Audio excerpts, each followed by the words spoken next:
Welcome, everyone. Welcome. Thank you for being here. This time I'd like to call the Burke County Board of Commissioners regular meeting for Tuesday, February the 19th, 2019 to order. Madam Clerk, all the commissioners are here along with the county manager and the county attorney.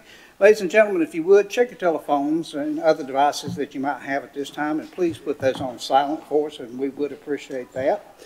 And if you're called to speak tonight, when you come to the front, please smash the button to the right on the microphones, and a little red light will come on at top, and that will indicate that you're ready to speak to us. Tonight, for our invocation, we have Pastor Ed Stevenson from Arnie's Fairview UMC with us again. Brother Stevenson is very kind to come with us a lot to offer our invocation, and then after the invocation, we have students, and a lot of them, yay, there you are, a lot of good students from Glen Alpin Elementary School, where Principal Caroline Howard and C.J. Shuffler, the guidance counselor, along with Jessica Ravella and Lisa McKee are here tonight with those kids. And as soon as the pastor gets through with the invocation, we'll go into the Pledge of Allegiance. So if you'll stand for me, Brother Arnie. Yes, sir. God of us all, we thank you, Lord, for the opportunity to gather to discuss the polity of this wonderful, beautiful county that we are privileged to live in. Lord, we thank you for this group of individuals who share so much of themselves to lead this county in the direction that they believe that it must go, and it is generally just right. We thank you for them, Lord. We thank you for their efforts. Father, help us all to remember that disagreeing is not caring for one another. It is simply that. Differences of opinion. Lord, we just ask that you be with everyone here tonight, that all be heard, and that all leave here with joy in their hearts. But now we thank you, Lord, for the privilege of being here, being in this facility, and being with this group of austere people. We make our plea, we offer our prayer in his most precious name. Amen. Amen.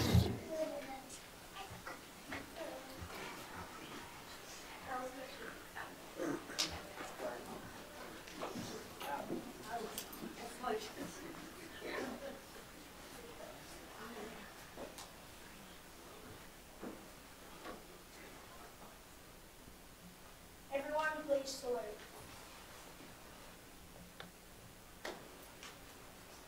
I pledge allegiance to the flag of the United States of America and to the republic for which it stands, one nation, under God, indivisible, with liberty and justice for all.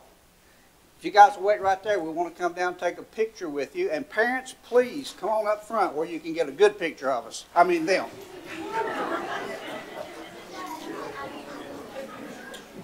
Scrunch in. Scrunch. Scrunch.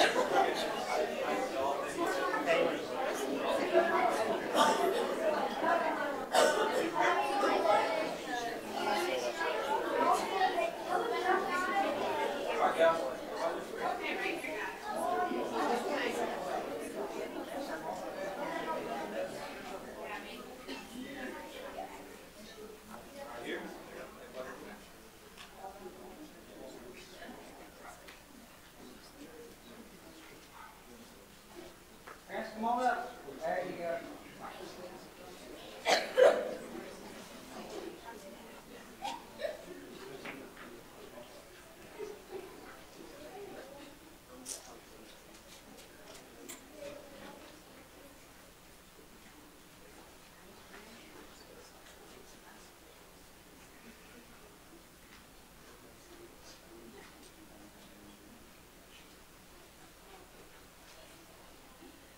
All right, anybody else? Let's give these kids a good round of applause.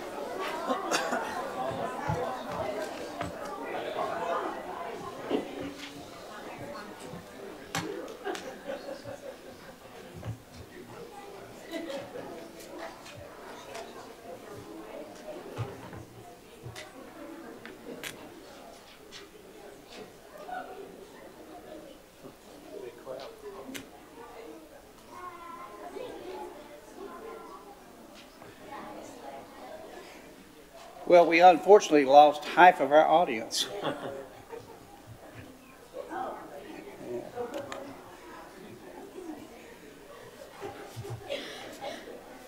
right, gentlemen, moving to item number 4 is the approval of the agenda.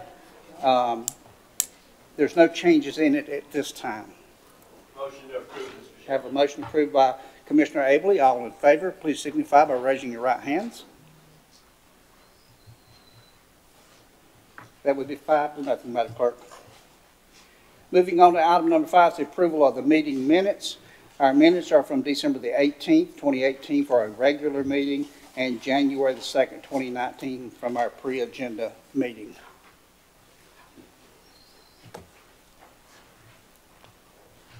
Move to accept, Mr. Chairman. Have a motion from Commissioner Mulvey. All in favor signify by raising your right hand. Madam Clerk, that will be 5-0. Moving on to our presentations for the night. Our first presentation is regarding the library, the Morganton Public Library Facility Study, presented by Bill Bergen and Jim Wilson, our library director. Jim? Thank you all very much, Mr. Chairman, members of the board. I'm very pleased to be here tonight to share some information with you about the facility study we just had completed on the Morganton Public Library. We're very glad to have one of our consultants, architect Bill Bergen, here tonight to give you that presentation. I want to give you just a couple of points on background. The last time we had a facility study was in 2008, 10 years ago. It was a comprehensive study of our library system. All 3 sites were looked at. The 2 major things that came out of that study were this. One, we were told that we had less than half the space we ought to have for a county our size. And 2, the consultant at that time prioritized the facilities in order of who needed improvement first.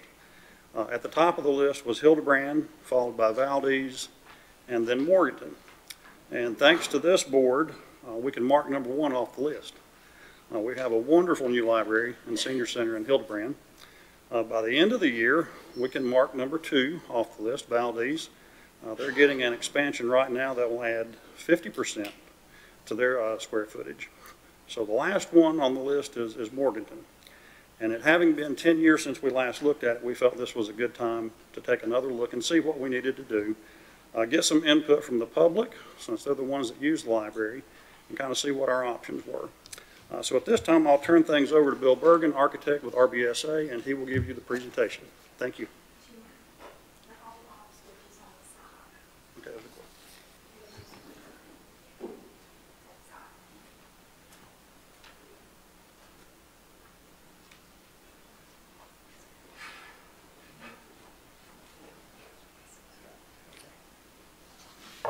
Good evening.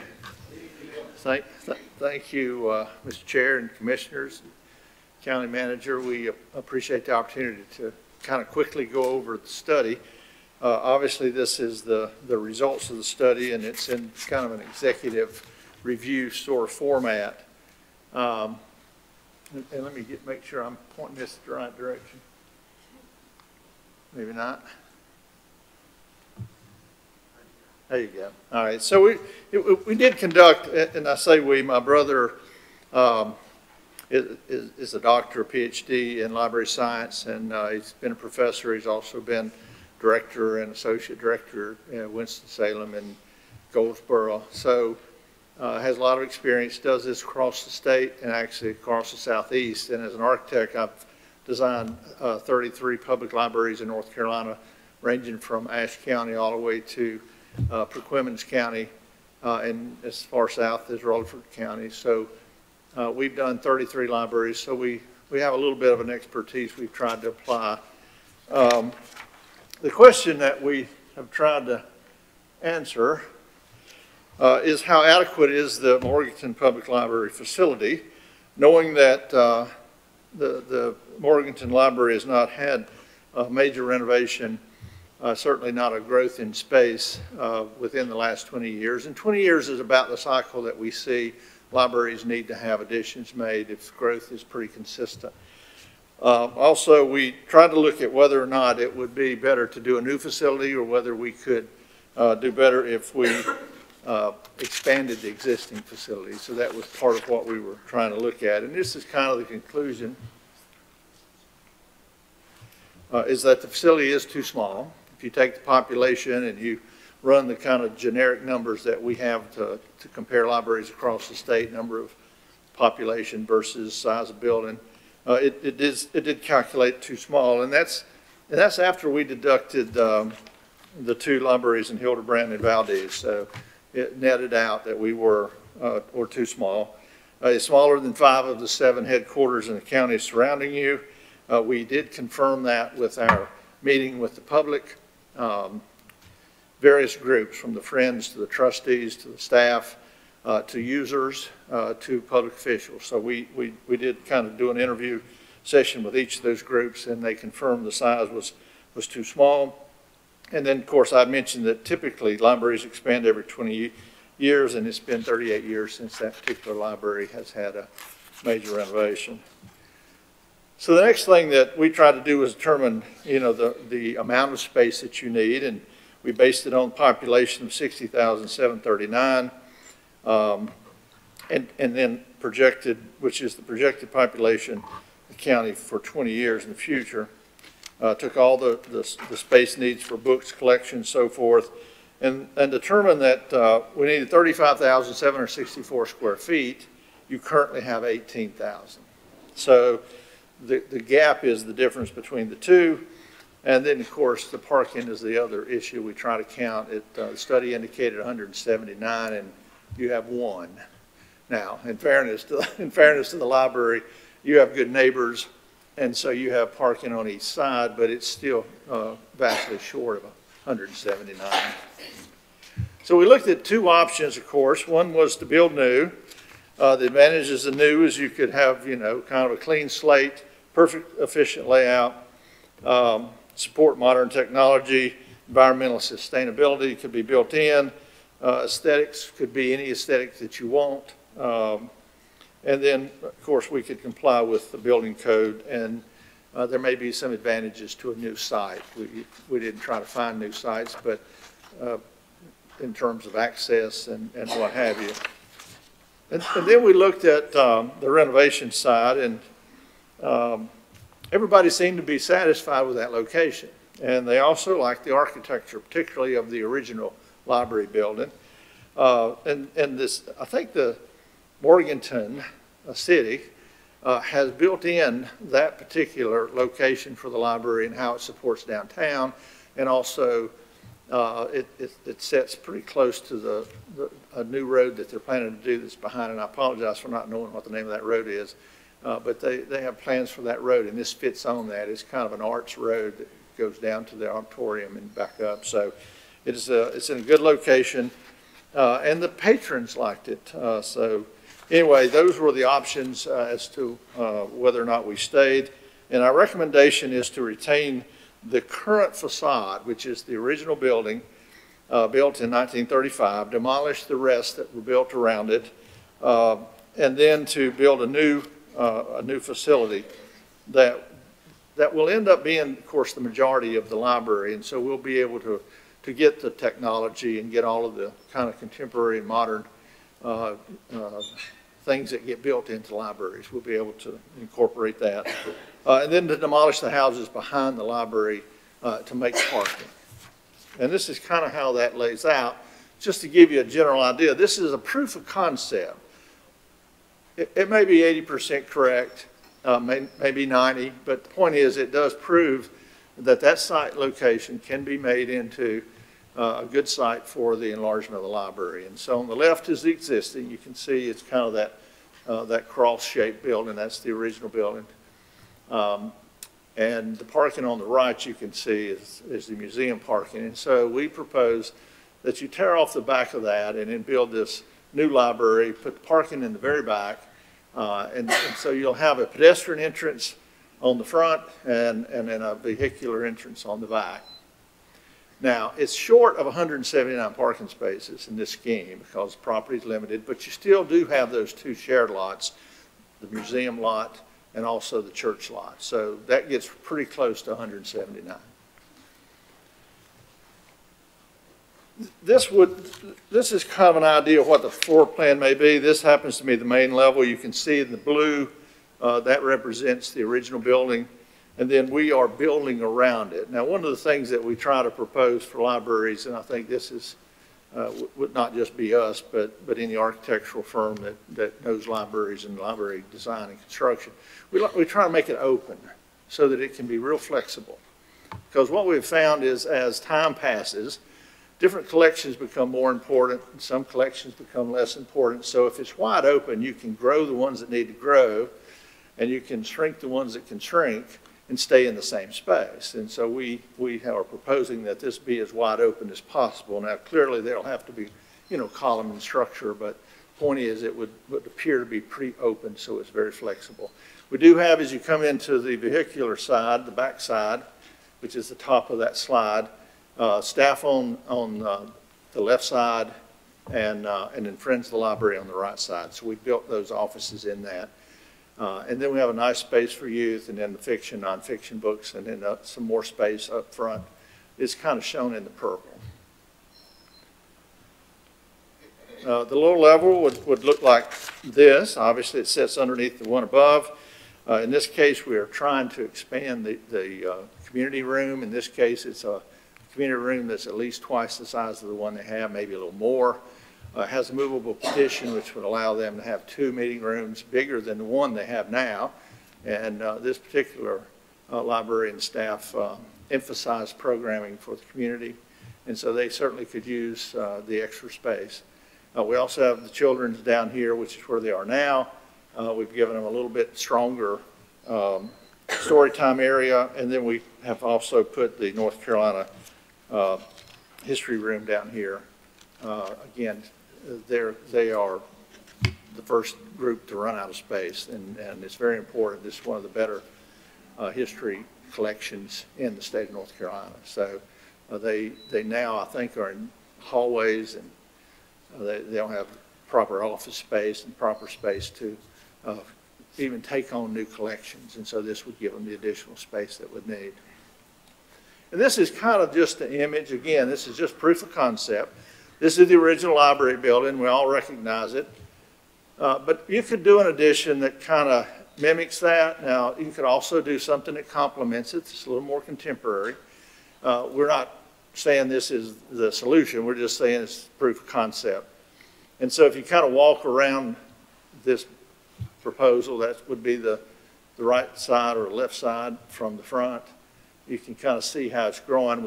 We were proposing that the scale of the new addition would complement the scale of the original building. That's really what's most important to us. And we'll swing it a little further around. You'd have some entrances into the parking, covered drive-through so that people could be let off or picked up in inclement weather, such as we have right now. And then you can kind of get an idea of the land, how the bird's eye view would be parking in the back.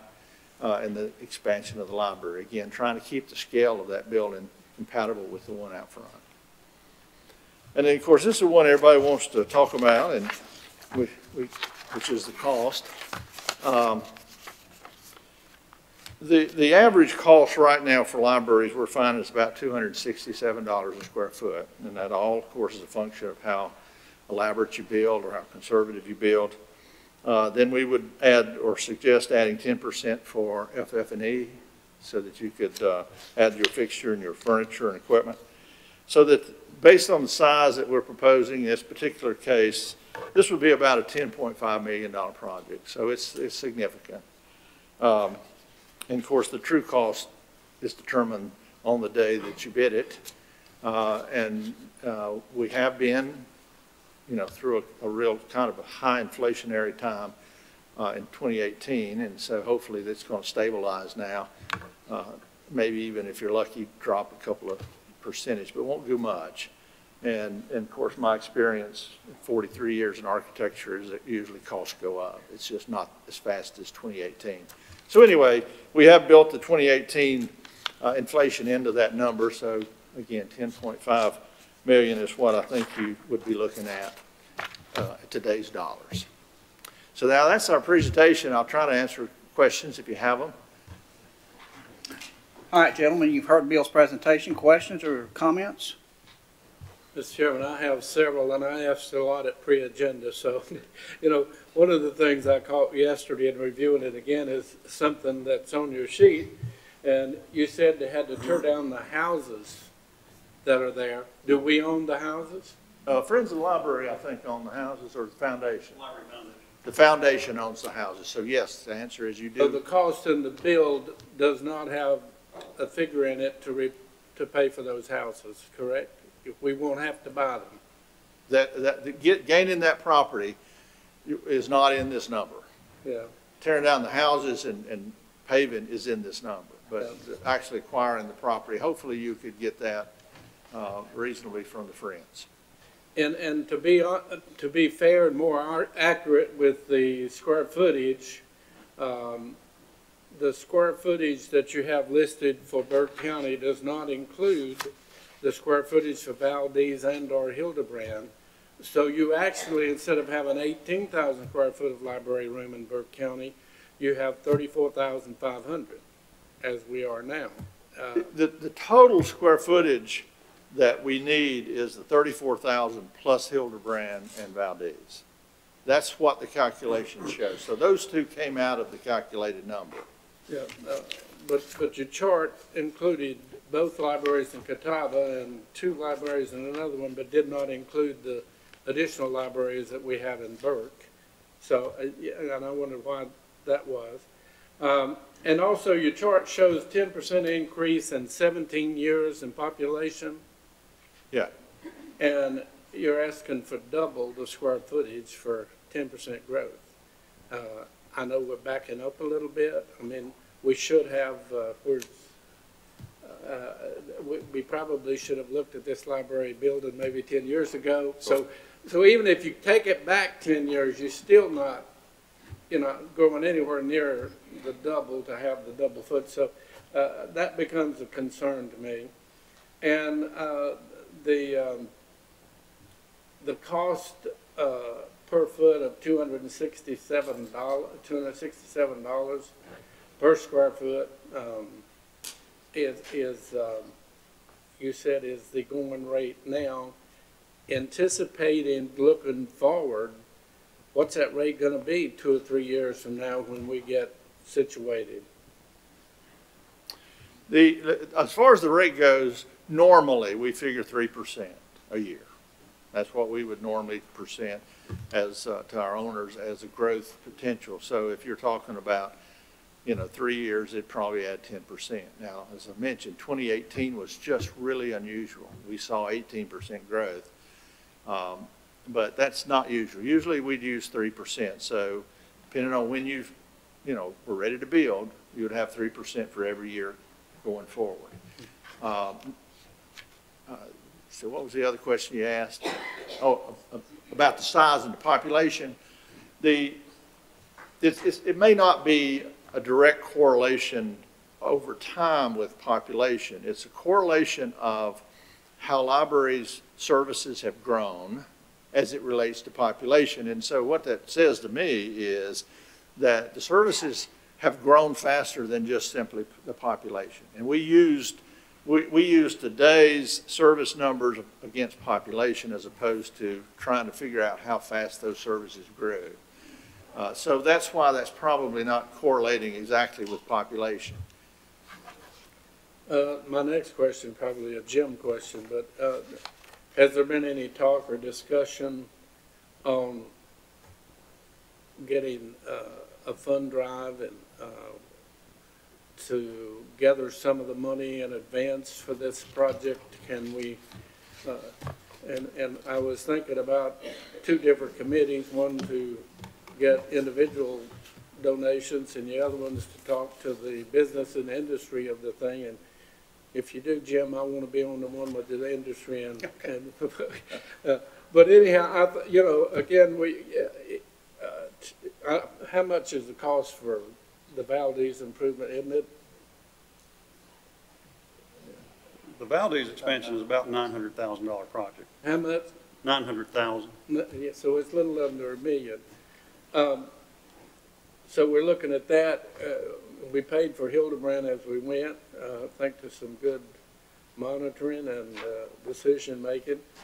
But I just wondered if there's possibility that we're going to look at, some campaign drives or fund drives. If that's something you all wanted us to look at, we would certainly do that. In fact, we have a library foundation, and a large part of their purpose is to raise funds for the library. The last time the Morganton Library was renovated was in 2000. So that's been almost 20 years ago. At that time, we were not a county department. The Library Foundation raised $600,000 in private money, and then the county and the city each gave $187,500 towards that renovation. So they have experience doing that, and I know they would be willing to help with that for this project if that's something you all decide you want to do.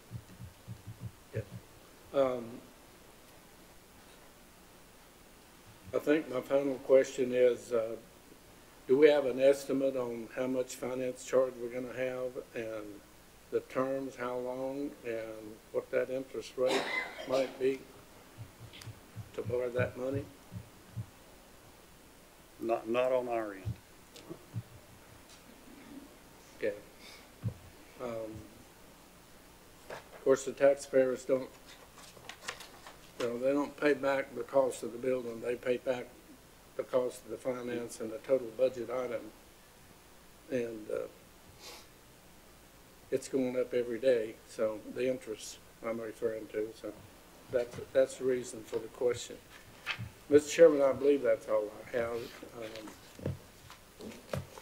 All the questions I have on that subject. Thank you, Commissioner Tyler. Jim, what will Morganton's participation be in this project? Well, I don't know that. That would be something to discuss with them. All I can do is go back to the last time we did a project like this, and they did at that time match the county's portion. Again, we were not a county department then, but they did do a 50-50 split of what was asked for. Other questions for Jim? Just a point of clarity, Mr. Chairman. When you were giving your presentation, I know you kind of misspoke there for a second. You said the 2037 projections on population was 60,000 for the county. It's actually 60,000 for this serviceable area for this particular library. I want to make that clear because the projections actually are about 100,000 depending on whether you look at the COG or the state number. So when you're thinking about this, you also got to remember the other 40,000 are being served by Valdez and Hildebrand. So, we got to take that into account. And I think, looking at this first blush, obviously, I think you've done a good job. And it's, I think we all recognize is needed. Past due. One other question too, and I think you mentioned this when I was in a meeting earlier with you. I guess it's probably been a month or two ago. Somebody asked me about the North Carolina room being downstairs. Right. Now that's a high traffic area. Now, are you putting it downstairs because it drives traffic unto itself, or when your initial thinking is? I just kind of want an explanation. Yeah, when you're doing a multi-story building solution, in an ideal world, you finish your program, they're matched, they're the same.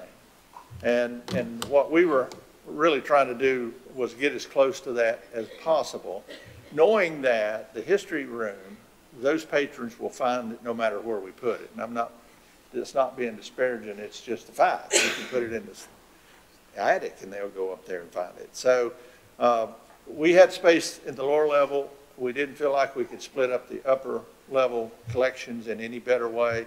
So that's what happened. We ended up with children and history room down there, and we could give them all the space they needed. Thank you. That's all I had. Other questions or comments? All right, hearing none, we'll entertain a motion to accept this report. So moved, Mr. Chairman. Have a motion from Commissioner Moley. All in favor, signify by raising your right hands. Madam Clerk, that will be 5-0. Thank you, Bill. Thank you, Jim. Thank you very much. Yes, sir. Don't leave this on. Put this on. Yeah, Leave it on. Moving on to item number 2 is a presentation on spay and neuter from the Reason Incorporated. That will be presented by Debbie Hawkins, president of Reason Inc. Debbie, come on up.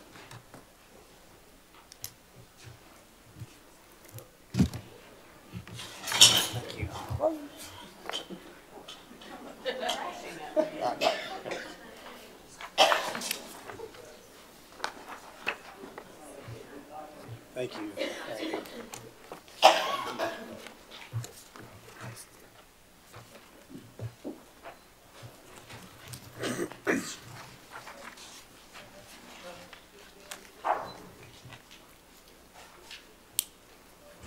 Good evening. Good evening. You all have your handouts now. Don't read ahead. I know how it is. February is National Spay and Neuter Month. We were asked to present information on spay and neuter. My name is Debbie Hawkins, and I represent the Reason program, which serves Burke County. Our mission statement is simple: reduce euthanasia and spay or neuter. We have 12 volunteers working actively to educate the public on the benefits of spaying and neutering, offering opportunities for individuals to get their animals fixed at a reduced cost. Through partnering with all Burke County vets, we have completed over 3,000 surgeries in 6 years. Rather than present basic information on spaying and neutering, we thought it would be more meaningful if the information related directly to the animals of Burke County. You have a copy of a questionnaire in front of you. For each question, there is a reference noted based on direct conversations with Burke County citizens or current research. I will read the question out loud. You can write your answer. You don't have to tell us what your answer is. And I will tell you the correct answer at the end of each question. You can turn the page. Question number 1. Which of the following are common beliefs that prevent Burke County citizens from getting their male dogs and cats neutered? He will feel less of a male. It will make him pee like a girl. He can't have a litter, so what's the harm? I want a pup off him, or all the above. If you have a pen, you can write down your answer. The correct answer is all the above. Reason volunteers who take calls and meet citizens to sign up animals hear these comments. The adults in Burke County should be the role models for our youth. However, we have found adults need educating on spaying and neutering and pet retention to stop the cycle of unwanted puppies and kittens in our county. Question number 2. Which of the following are common beliefs that prevent Burke County citizens from getting their female dogs and cats spayed? She's got to have a litter to feel like a mama. She'll get fat and lazy. I want my children to experience the miracle of birth. It's healthier for my female to have one litter before getting her fixed, or all the above. All the above. Again, these comments heard by our Reason volunteers. All of these beliefs about spaying and neutering in questions 1 or 2 are myths, but are strong opinions in our county that prevent dog and cat owners from fixing their pets. Many surrounding counties have moved past these beliefs. It is our ethical responsibility to bring Burke County forward by challenging these outdated misconceptions. The next 2 questions relate back to these misconceptions. Last year, the county approved 51 free spay and neuter surgeries and a free rabies vaccination that animal control officers would give out on a complaint call. 38 cards were given out. Last year, what percentage of clients who received a free spay-neuter card from animal control failed to follow up and call Reason to schedule? 35% or 67%? 67%. So, only 33% of the citizens who received a card for a free spay or neuter and a free rabies vaccination for their pet followed through and got the pet fixed. Why is that? One can guess, even when it's free, it's not a priority. It goes back to the beliefs listed and how the owner's lack of concern for those around him or her impacts all of us. Some are oblivious to the primary reason for the complaint. Why is it that these owners' indifference are allowed to continue the cycle of overpopulation in our county? Question number 4. Which gender is the most difficult to convince about the benefits of spaying and neutering their pet? Females or males? Males. Most of the people who call our program are females, and the males have a more difficult time considering fixing their pets in their home. Men are more reluctant to agree to neuter their pets. I could comment on that, but I won't. Number 5, what is the national average of animals brought into animal controls that were unaltered? 90%? 35%? 90%. What is the average number of animals brought into Burke County Animal Control in 2018 that were unaltered? A few or a majority? Majority. However, animal control does not track these numbers. What we do know is that Friends for Animals employs a veterinarian to spay and neuter their animals they pull from animal control. Hartman's Haven reported that out of the 52 dogs they pulled in the past 13 months, 45 were unaltered.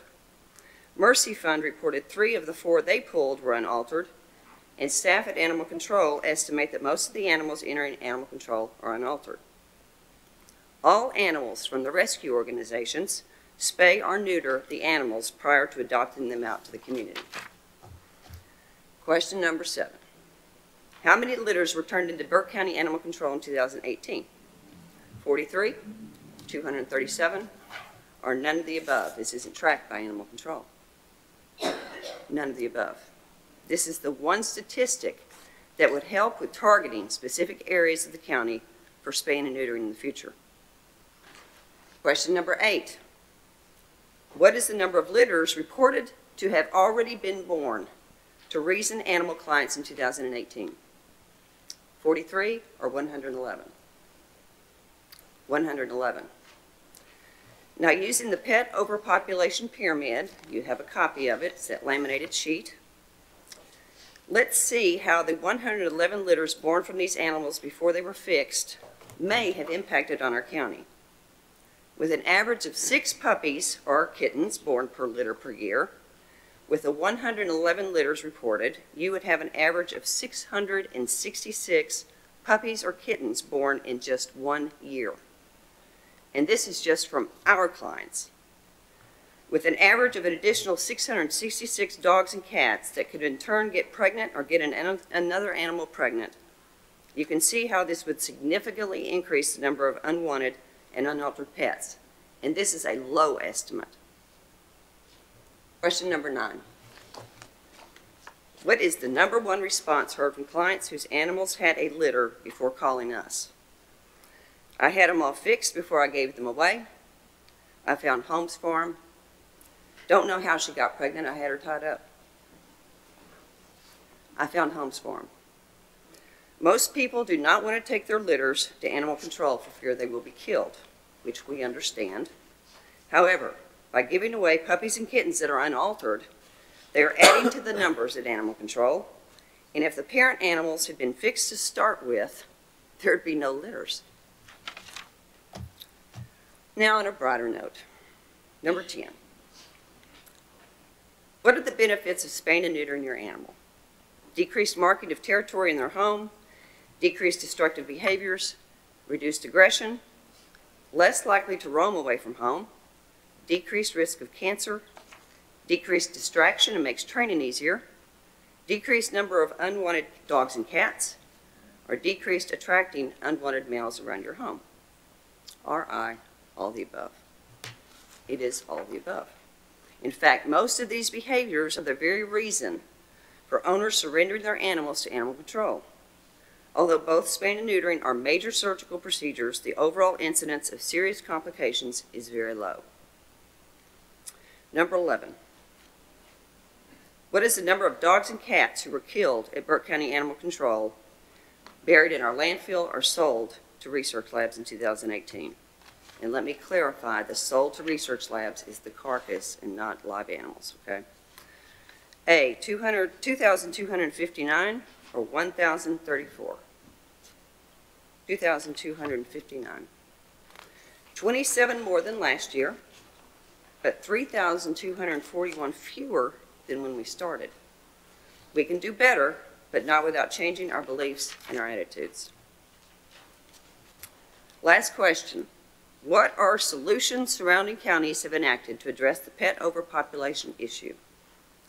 An unaltered pet fee, enforcement of leash laws, breeder registration to reduce backyard breeding, reduce cost spay and neuter programs, tracking individuals who repeatedly turn in litters to animal control, allowing all rescue groups open access to pull animals, scheduled appointment times to surrender a pet to discuss the alternatives, volunteer support at animal control, or all the above.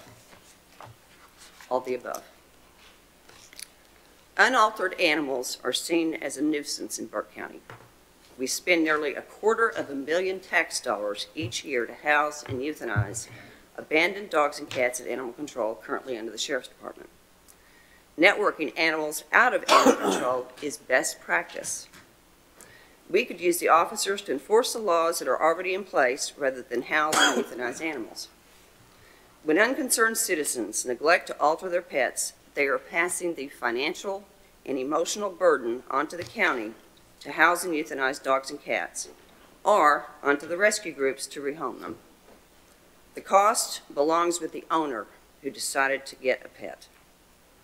We hope this information presented helps you recognize that Burke County has fallen behind in animal welfare and needs a strategic plan to move us forward. One thing is crystal clear. It is time we stop blaming the animals for being a nuisance. Reason's goal is to bring this poster back to you next year, and with teamwork and collaboration, we know this number could be a 0. Thank you. For your participation, you are getting a reward, because we reward our dogs when they do things that they're supposed to. And these little rewards were a collaborative effort on the part of Hartman's Haven Dog Rescue and the Reason Program.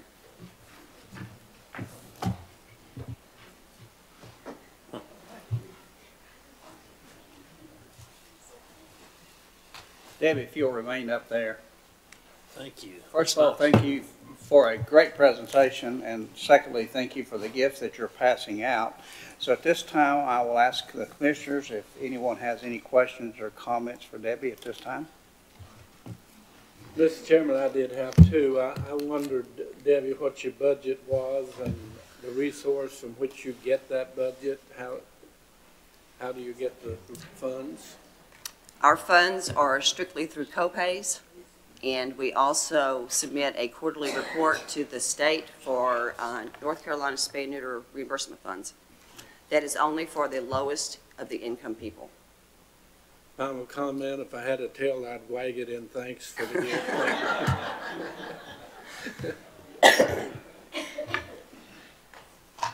Other questions or comments? Cut your mic on, please. Thank you. Okay. Going back to your questions, help me out with question number 8.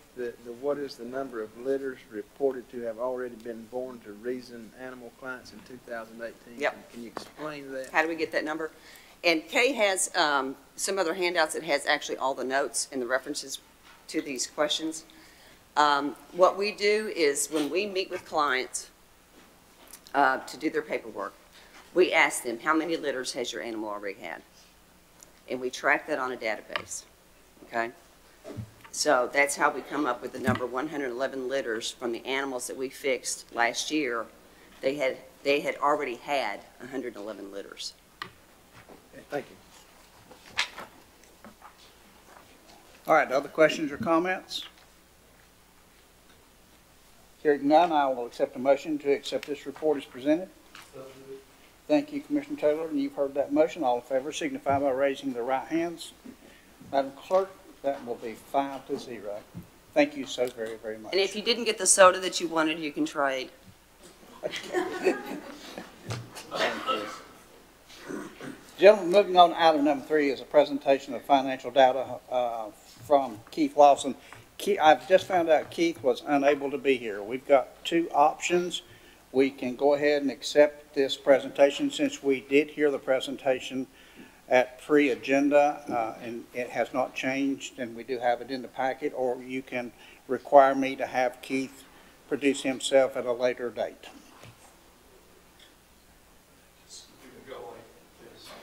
Okay, we have a motion for Wayne to accept the report as presented. All in favor signify by raising of the right hands.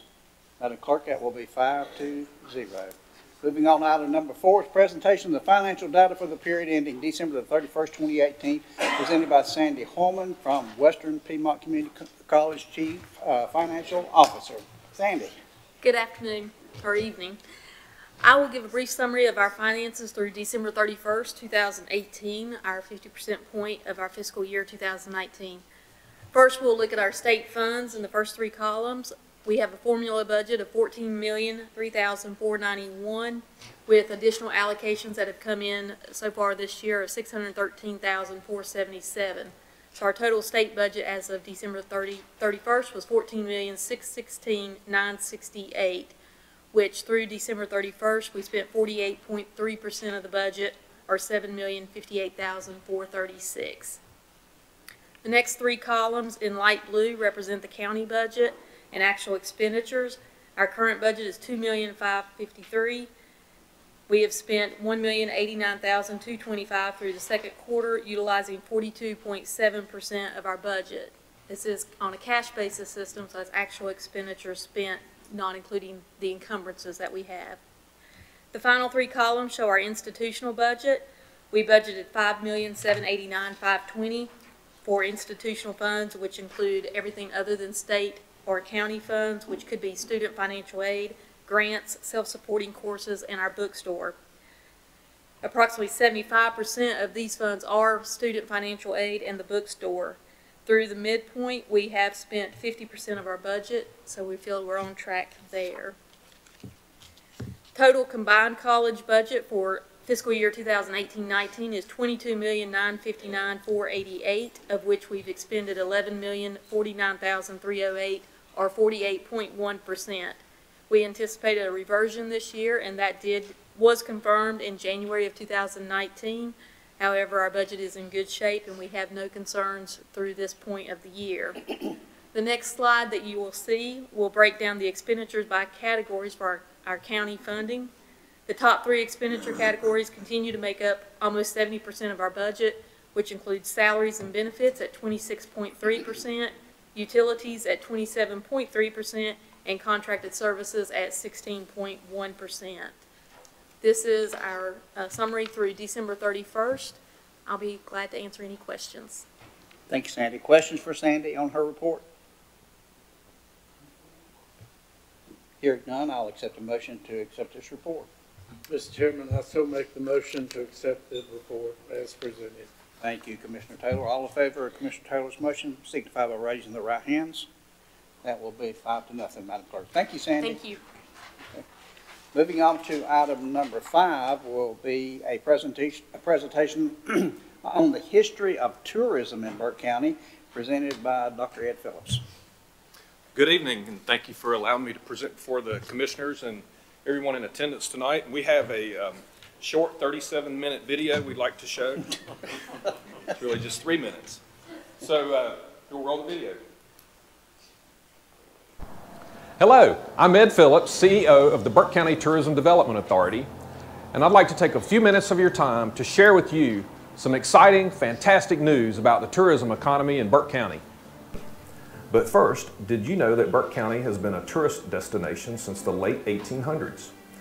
When the Western North Carolina Railroad crossed into Burke County around 1880, this area was opened up for visitors to come enjoy the refreshing Mineral Springs hotels at Connolly Springs and Glen Alpine. The railroad brought them, and many stayed the entire summer. The Waldensians came from Italy in 1895, and they stayed forever. George Vanderbilt stopped in Burke County and searched for land to possibly construct his massive estate. But Burke was already a thriving place, and not enough land was available to suit him. As automobile travel became more reliable and the first U.S. highways were constructed, motor courts popped up and provided overnight accommodations for weary travelers. Then the interstate highways changed travel patterns again, and the Holiday Inn brand became synonymous with comfortable travel and swimming pools at each location. Interstate 40 became the lifeline for tourist travel into Western North Carolina, and Burke County was in a perfect location. Attractions and visitor resources became increasingly important. Here in Burke, we were blessed with a national forest, the Linville Gorge, and lakes and rivers for outdoor recreation. Campgrounds such as Steel Creek Park and Daniel Boone provided getaways with fun activities for all ages. Today, Burke County is a destination unto itself. There are art galleries, pottery studios, a fresco, 2 state parks, zip lining, wineries, breweries, and distilleries. State parks here saw nearly 1 million visitors in 2017. Hundreds of Burke County residents make their living inside of this tourism economy. These people are artists, destination retailers and restaurateurs, winemakers, brewmasters, distillers, and owners of bike shops, orchards, event venues, campgrounds, outfitters, and bed and breakfast and hotels. The annual marketing campaign developed by the Tourism Development Authority reaches millions of people each year and the economic impact on Burke County continues to reach monumental levels. And Burke County isn't done yet. A new hotel is under construction, and more hospitality development and growth is anticipated. According to the North Carolina Department of Commerce, in 2017, visitors spent $101 million in Burke County. This is the first time visitor spending has crossed that amazing amount of money.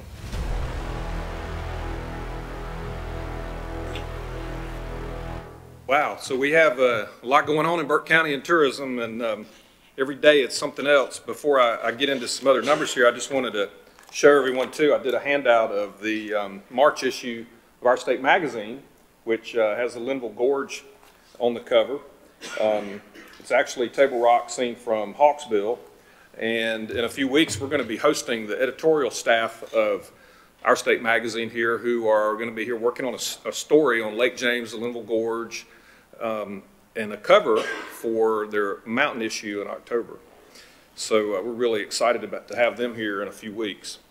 I also wanted to talk a little bit about the economy and numbers that you may or may not be familiar with, but in 2018, we had hotel room demand in Burke County grew at a rate of 6.1%. The average daily rate, or the rate that you would pay for a hotel room in Burke County, grew at 4%. We also have a number that most people aren't aware of, and that's 559 lodging rooms in Burke County. And we also have 110 vacation rentals, and that is growing every day. And we just did the last time we did an analysis of that was back in the fall, and we're currently going through that again to see what new ones have been added. Also, we get a lot of questions. Vacation rentals do collect both the state sales tax and the Burke County occupancy tax. Airbnb and VRBO homes all collect that. Lodging revenue in 2018 was up 10% over 2017. Also in 2017, visitor spending, like we said in here, was $101.28 million. In the comparable sales tax numbers were $682 million for the same period. That tells us that 1 out of every $7 spent in Burke County is spent by a tourist. We have 740 full-time equivalent jobs in Burke County in tourism. You saw on the video, a lot of the faces there smiling that make their daily living out of tourism.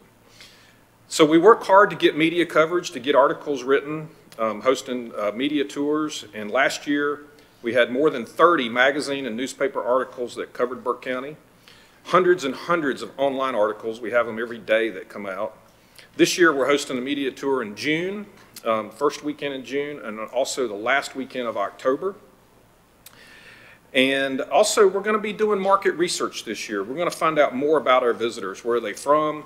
What brings them here? We're going to do intercept surveys in state parks and other key locations across the county. As visitors come in, we're going to ask them, why are you here? Where are you from? What are you interested in? We are also currently rebuilding our website from square one with more information about our meeting spaces and venues. Last year, more than 50 destination weddings were held in Burke County. That means those people weren't from here. They selected Burke County as a place to get married, probably came here as a visitor first, and then came back to our beautiful county to host their wedding. New hotel rooms are still needed. Some groups and events continue to utilize hotel rooms outside of Burke County during peak demand periods. And we think that's going to be satisfied in the next couple of years. Hopefully this year the downtown hotel will be finished and others are on the drawing boards. I also just wanted to cover briefly some of the media coverage. And the County Quarterly, spring of 2018, which is the county commissioner's publication statewide, wrote an article about the Fauna Flora State Trail. We've also had articles written in Allegiant Airlines, the in-flight magazine, back also in October, November. And we also do a tally of what's the most popular subject, the story covered in Burke County each year. And this past year, 2018, it was the Henry River Mill Village. So the revitalization of the Mill Village, the Hunger Games that was filmed there, the movie, was our most popular story in 2018. And so we're proud of that, and we hope to have a great 2019. It's starting off really well. I reported some numbers to Commissioner Mulvey earlier that December was the best December we've ever had in tourism income, in hotel income and occupancy, and January beat that. So it's growing, and we're doing really well in the wintertime. So good news for that. Great presentation, Ed. Questions for Ed on his presentation?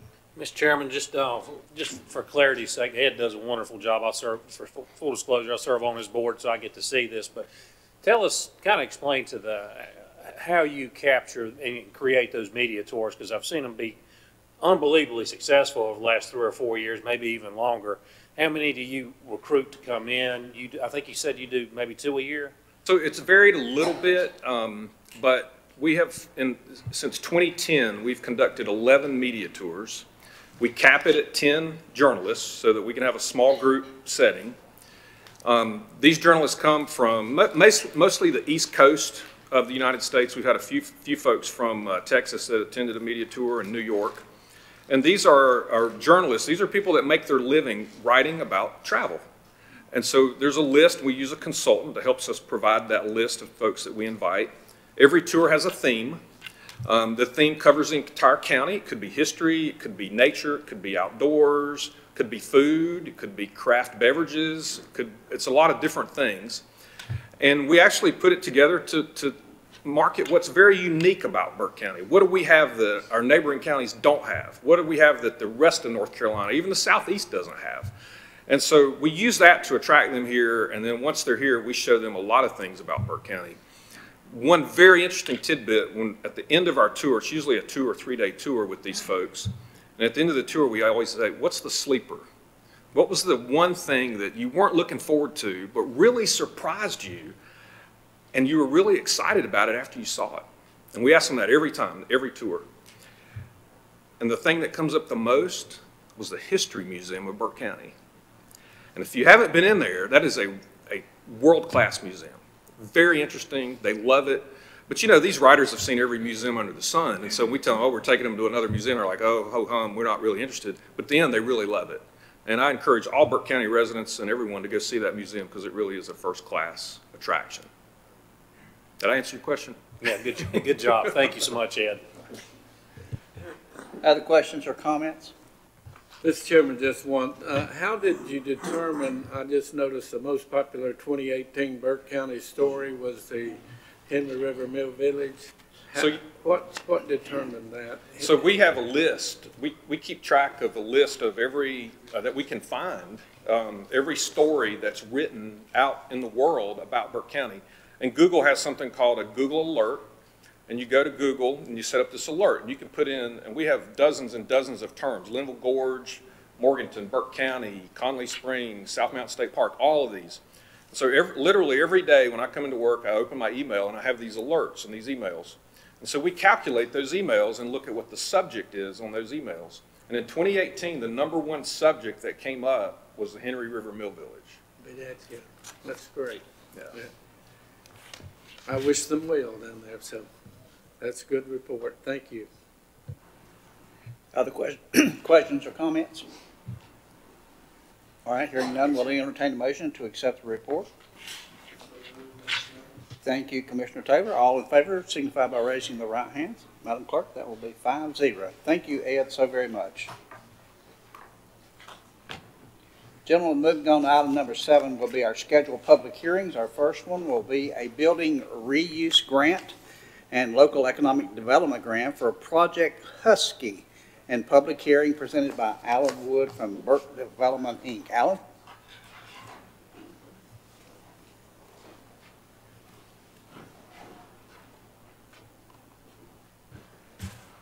Technology.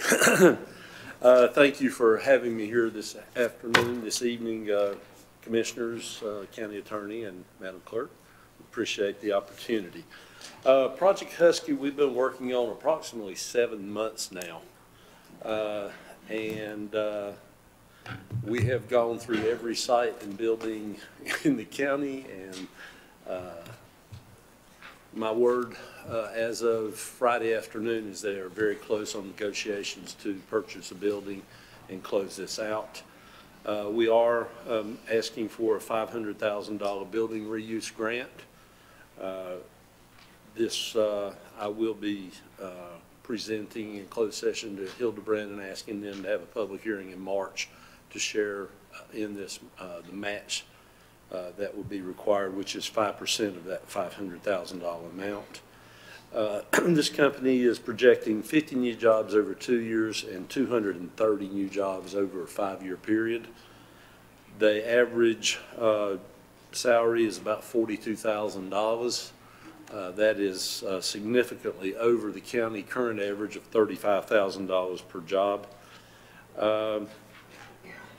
We are also asking you to consider a local incentive, which would be 70% grant back of the property tax for a 7-year period. Based on an estimate of $12,500,000 of new capital investment, that would run about $60,812 per year. That is new tax base, so there would be nothing against the existing tax base on this, only new tax base. That number will vary, can vary, depending on the investment. Right now, it's just projected on the new equipment. We don't know what the investment in the building might do to the value of it. Be glad to answer any questions. Thank you, Alan. Questions for Alan on this project? Mr. Chairman, just from an information source, Alan, you're allowed to tell which building that is at this point? You can't, can you? That's a closed session question. Strike the question. Thank you. Any other questions for Alan? Hearing none, at this time I'll open a public hearing on the building reuse grant and local economic development grant for Project Husky. Is there anyone here that would like to speak to this project? Hearing no one and seeing no one, I'll close the public hearing and entertain a motion from commissioners. Mr. Chairman, I make the motion to adopt resolution number 2019-03, approve a $25,000 grant administration contract with the Western Piedmont Council of Government pending the Building Reuse Grant Award, to approve the recommended local economic development grant equivalent to 70% of the taxes paid on the new taxable investment of $12.5 million for 7 years, and the creation of 50 new jobs by the end of 2015. 2020. 2020, excuse me. All right, gentlemen, you've heard a motion by Commissioner Taylor. All in favor signify by raising your right hands. That will be 5-0, Madam Clerk. Thank you so much. Moving on to item number 2 is a building reuse grant project entitled NW and public hearing. Alan Wood. This is an existing company that is doing an expansion on their current location. They will be adding 25 new jobs starting in 2019. Those will all be in place by the middle of 2020. The approximate capital investment on this is about $2.5 million, plant and equipment. What we're asking for is a building reuse grant. This has gone to the review in the project review with Commerce and BurkeCountyNC, and they are proposing that it move forward. The amount of the grant would be $312,500. The local match required of that would be $15,625. I once again will be meeting with the town of Hildebrand next week to ask them in closed session, and then ask them to hold a public hearing on this in March to assist with a match on this grant.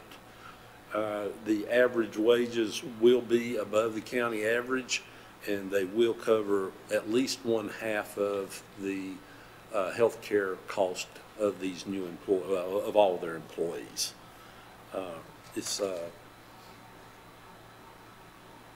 And so we are projecting that this one would go through and be heard in the April cycle by the Rural Infrastructure or the Rural Development Authority. All right, thank you, Alan. Questions for Alan on project NW? Hearing no questions, I will now open a public hearing. Is there anyone here that would like to speak concerning the project NW, the building reuse grant? Hearing no one and seeing no one, I'll close the public hearing and entertain a motion from the commissioners. Mr. Chairman, I move to adopt resolution number 2019-02 and approve a grant administration contract with the Western Piedmont Council of Governments pending a building reuse grant award for Project NW. All right, gentlemen, you heard Commissioner Britton's motion. All in favor signify by raising your right hands. That'll be 5-0, Madam Clerk. Thank you so much. Moving on to item number 3 is an Industrial Development Fund resolution regarding the Burke Business Park in public hearing. Alan? This would be a grant from the IDF funds, Industrial Development Fund. This money is derived from the JDIG Job Development Investment Grants that are approved across the state. The amount of the grant, approximately $1.9 million, is to help us offset the cost of a 500,000 gallon water tank for our business park. The projected amount of the build is $2,573,000. There is a 25% match required on this grant. There is $228,000 approximately currently at BDI, which was established to cover expenses at the business park. What we would do is to use that money as the first part of the match to help us get going. The other portion, the exact amount of the match, depending on what I'm able to do on the, and I'm working on this still and I don't have the answers yet, I apologize, but I just don't have them back. So the match would be between $265,250 and $415,250 based on the 2.57 or the $2,573,000 projected cost of this tank. Once we had discussed this, what the reason for the need for the tank is there is water to the park. There is just not sufficient volume to sprinkle the buildings that we project would be there, and you're not going to be able to build industrial buildings without the sprinkler system. And this tank would cover the total amount of build out that would be projected for that park. Just to give you a little bit of update on, my best estimate is that you can build about 1 million square feet of industrial buildings at that park. All right, thank you, Alan. Questions for Alan on the IDF resolution? Mr. Chairman, I have one request. Alan, and we don't need it tonight, but at some point I would like to have the total investment into that property to this point. And a bit of good news, maybe a little bit better good news for Wayne and Maynard than the other three, but because we were here when this started. And folks, one more year, 2020, the debt is paid, entirely paid on that contract. So, Wayne, it's a crying shame we don't have somebody in that park, but we hope this last move really gets us going on that park, and that's kind of what we're counting on. Thank you, Alan. I will get that information and get it back to you. Other questions or comments? Hearing none, I'll open a public hearing and ask if there was anyone here that would like to speak to the Industrial Development Fund resolution. Hearing no one and seeing no one, I'll close the public hearing and entertain a motion from the commissioners. Mr. Chairman, I move to adopt resolution number 2019-04 and authorize the chairman to execute the full grant application and any other related grant documentation. You've heard the motion, Commissioner Mulvey. All in favor signify by raising your right hands. Madam Clerk, that will be 5-0. Thank you all for your consideration this evening. Moving on to item number 8, informal public comments. Madam Clerk, do we have anyone signed up to speak tonight? Yes, Mr. Chairman, we have a few folks. I would call first Mr. Bryant Lindsay. As you move to the podium tonight, if you would, please state your name and address for the public record and for the stream that is feeding of this meeting. Thank you, Mr. Chairman. My name is Bryant Lindsay. I live at 113 Rockview Lane here in Morganton. And if I may, I would like to approach and give you a little handout, which I think will be helpful to you. Please approach. Have different ones for folks who need to look at an MOU right now.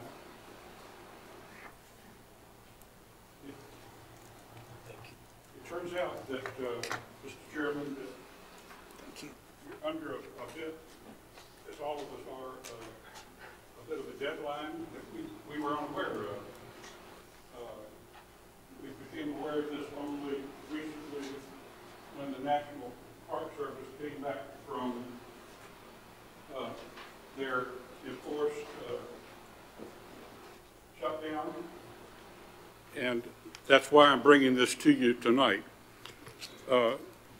You all are familiar with operating under an MOU in terms of the previous planning that you led the way in terms of getting Over Mountain Victory Trail plan for Lenore into Morganton and also from Lake James into Morganton.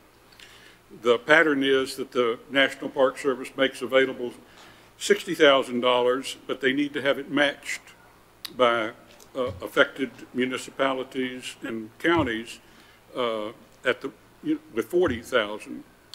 And we became aware, well, first of all, we weren't taking the lead in this because they were asking, the county of Mitchell and McDowell to take the lead on raising $40,000 for a $60,000 match. And what the good folks found out up in Mitchell and in McDowell was when the National Park Service came back from the shutdown that if the match money was not lined up in its entirety by the end of February, that the $60,000 would go away and maybe never come back again.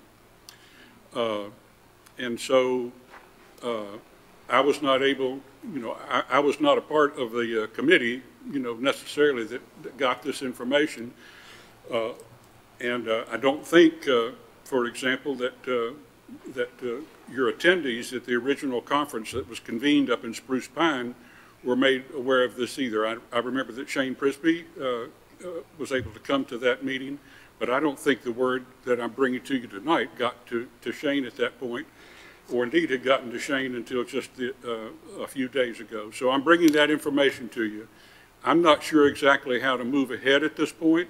I can tell you that we managed to go to the McDowell County Commissioners the other night, and they were able to move quickly on it, and so they have committed $5,000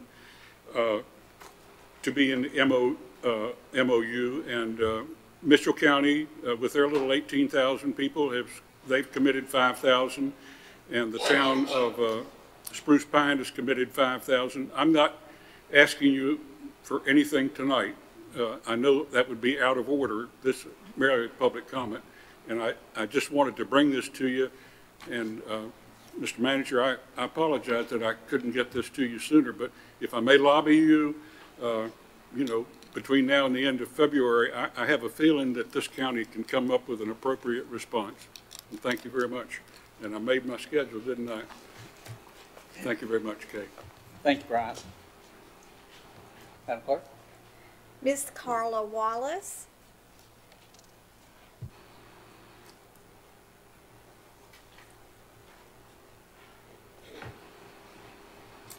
Good afternoon. I'm Carla Wallace, and I'm with Partners for Cats and Burke County Animal Welfare Alliance. I'm also a concerned citizen. I'm here to speak with you about Mabel. Mabel was a beautiful 14-year-old long-haired calico cat who had an adopter who was one of our group waiting for her. She was surrendered to be euthanized by the family. We suspect the owner had died. We researched and found that in cases like this, the animals did not have to be euthanized as the owner had requested, that this decision was left up to animal control. Since this cat was healthy and appeared tame, she met the criteria for adoption, not euthanasia. I saw Mabel on 3 different occasions. She was always calm and appeared tame. She was never aggressive.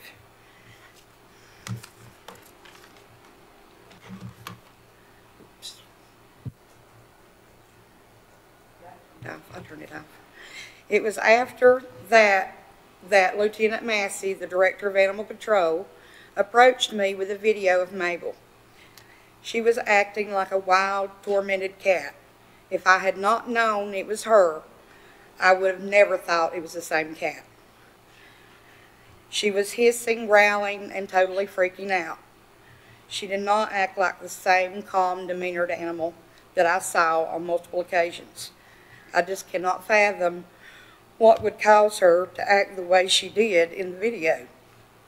It broke my heart seeing it, and I will never know why, because she was declared aggressive and was killed.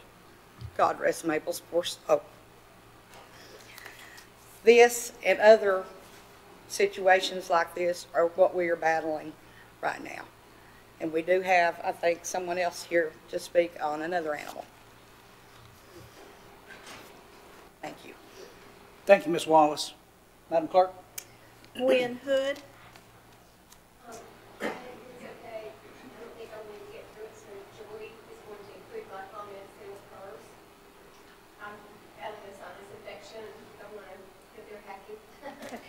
Megan Bradley.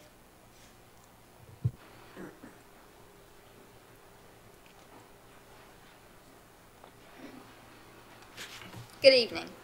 My name is Megan Bradley. I live at 1979 US 70 East in Morganton.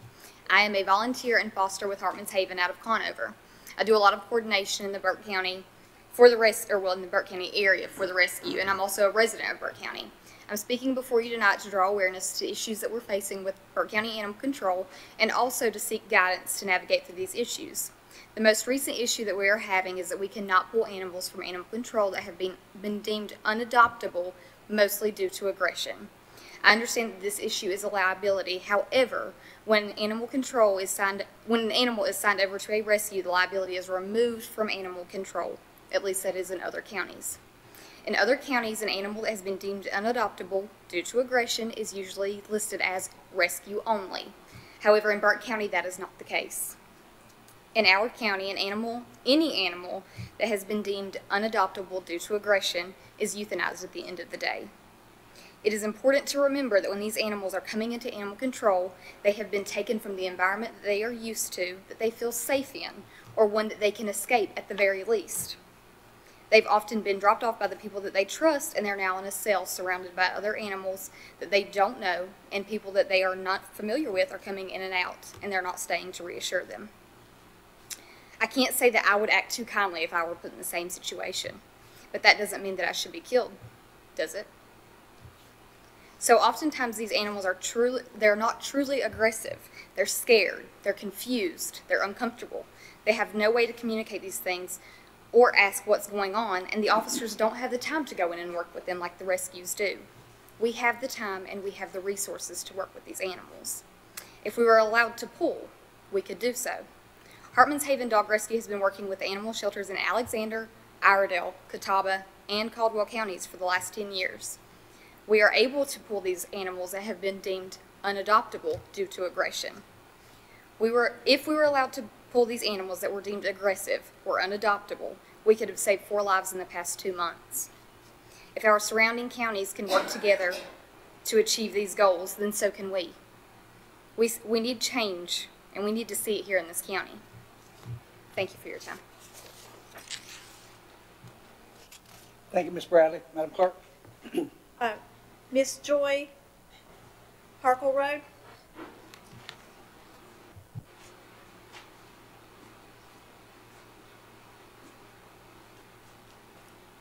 Good evening.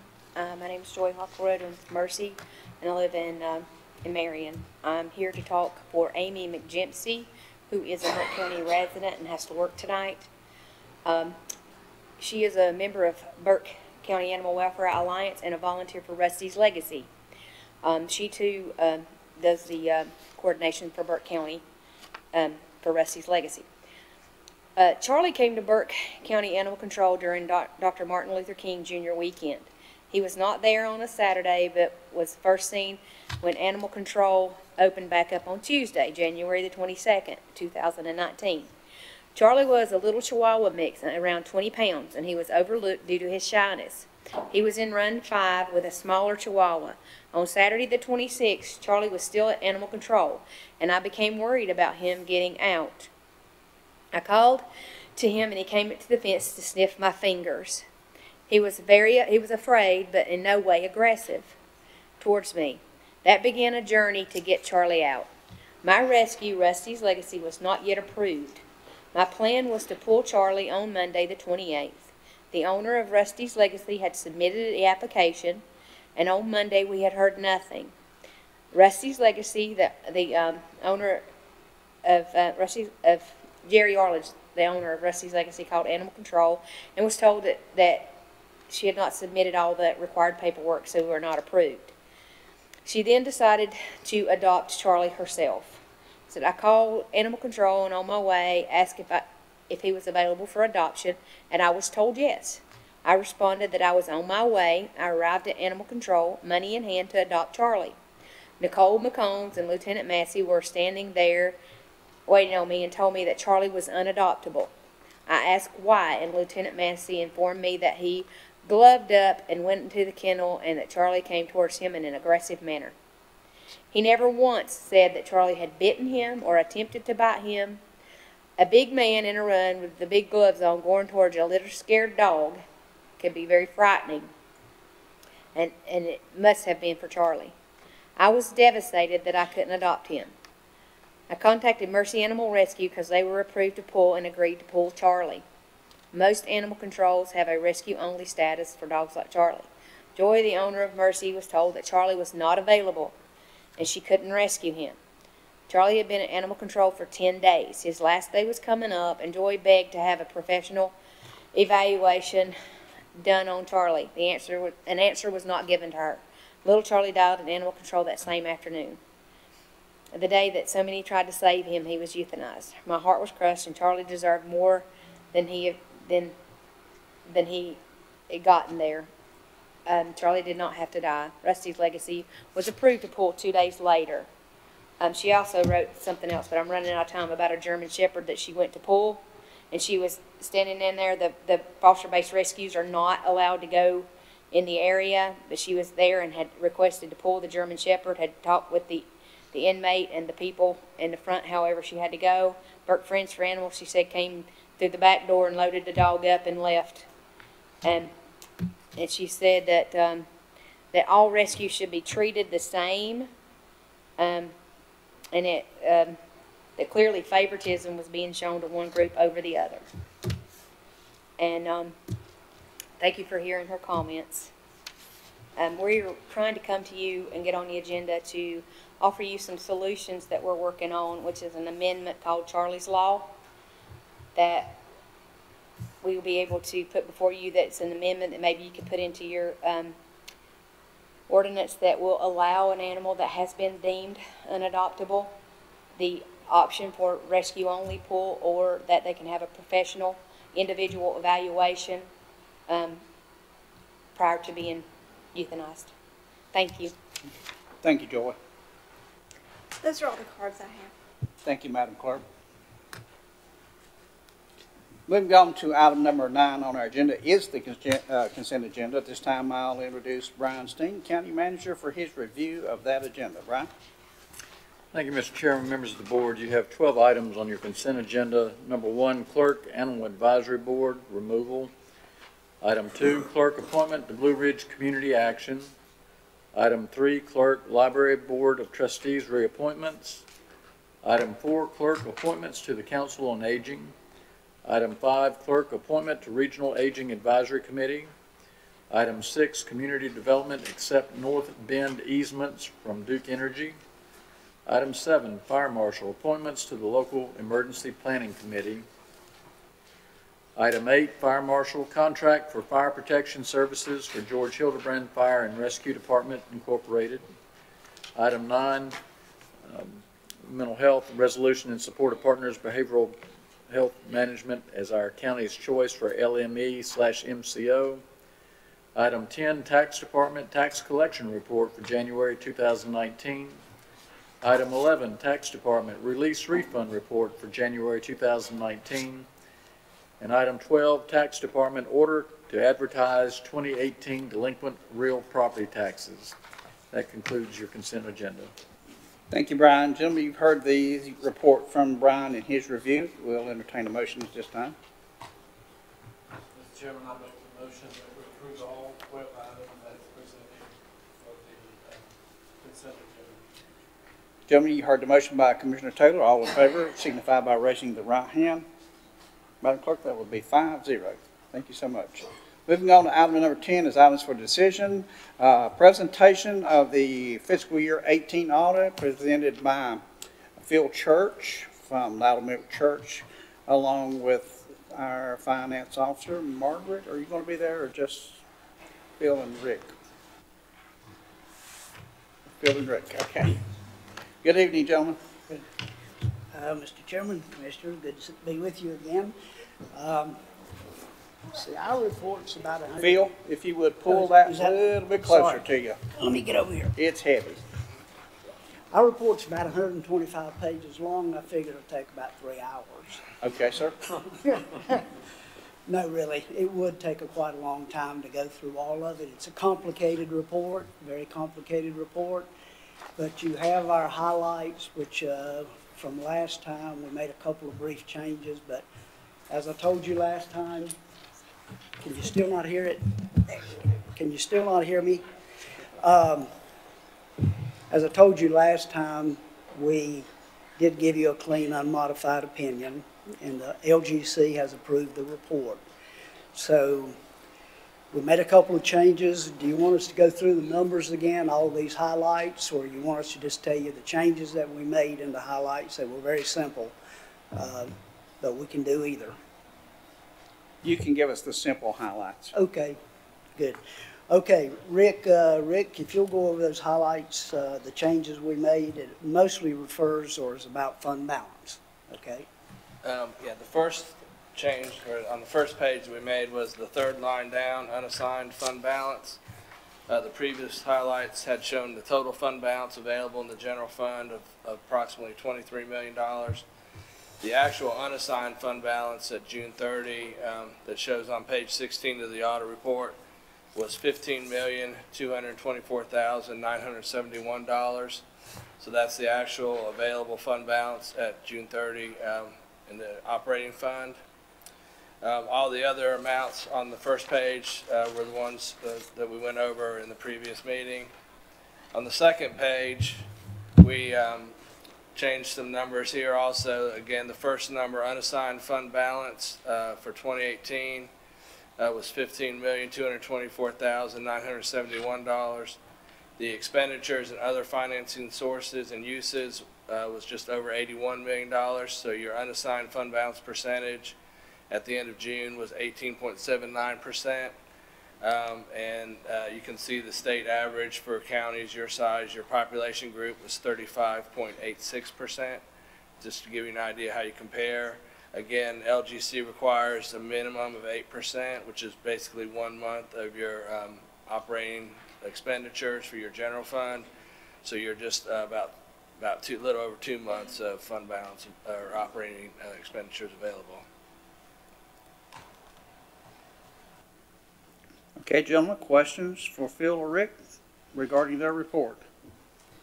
Mr. Chairman, I have several. The first one I wanted to ask, and maybe you said it and I didn't catch it.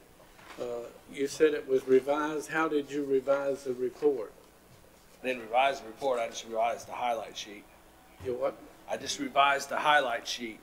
Those Okay. are the amounts I just went over were the changes. The first time we were showing total fund balance, and the question came up about what is unassigned or what's really available. So that's the 15 million that's unassigned. Okay. Well, my first real question is on page 3. It states next to the last sentence, Tourism Development Authority. were not audited in accordance with the government's auditing standards. Are we in compliance now? Yes, well, it's They're not, not they're not required to be audited in accordance with the government auditing standards. They're not required? Tourism Development Authority audit is not required to be audited in government accounting standards. You are audited under government accounting standards, the county. They're just a component unit of the county. Okay. Next, page 4. Under opinions,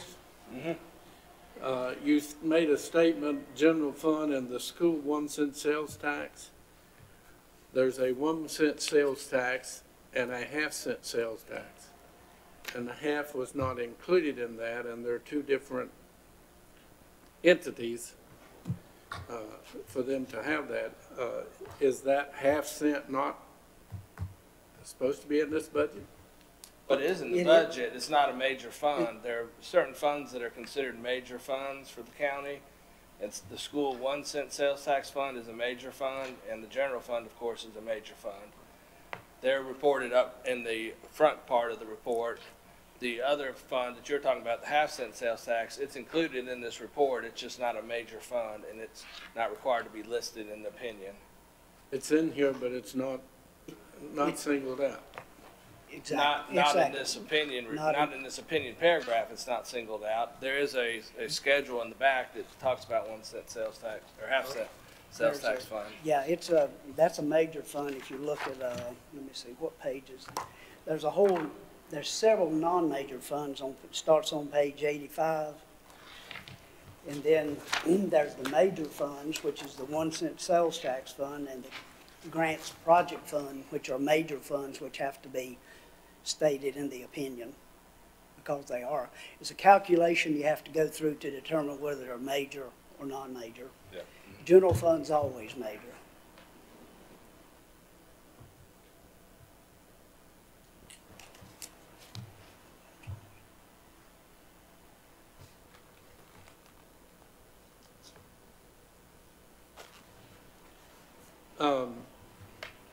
Okay, page 9, I believe, is next.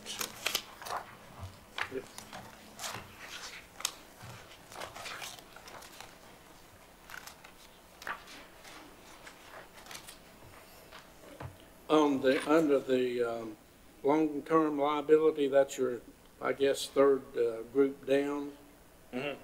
And you're looking at 28.9 million more in 2018 than in 2017.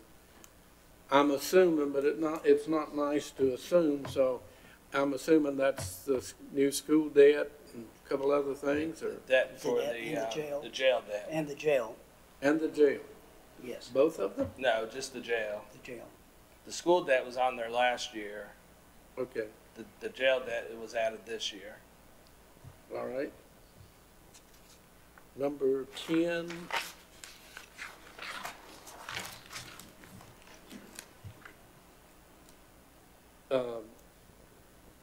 The governmental activity, no, that's not the one, excuse me. The total is what I was looking at. And in 17, you had 51, and in 18, it's down to 32. Which number? That's $18,847 less. Which line are you looking at? From the net position, it's the last line of net. Net position, right, 51 million went down to 32. That decrease, if you look above, about 2 lines above that, it says restatement. You can see for 2018, the restatement was $13,532,965. GASB 75, which is how you account for your OPEB benefits, your post-employment retirement or your post-employment benefits. There was a change in the accounting method of how those were accounted for, so that caused a $13,000 decrease in your, or 13 million, sorry, in your net assets for the year. These numbers are based on full accrual basis. It's called a net position. In other words, all your debts put on the books, your fixed assets are put on the books. It's full accrual. It's like a business, whereas you budget on a modified accrual basis, which is the way we gave you your highlights. To me, it's a little more understandable. I had 3 questions on the pension. When I read your background, I answered my 3 questions, so we'll get to skip those 3. On page 63, I believe it is.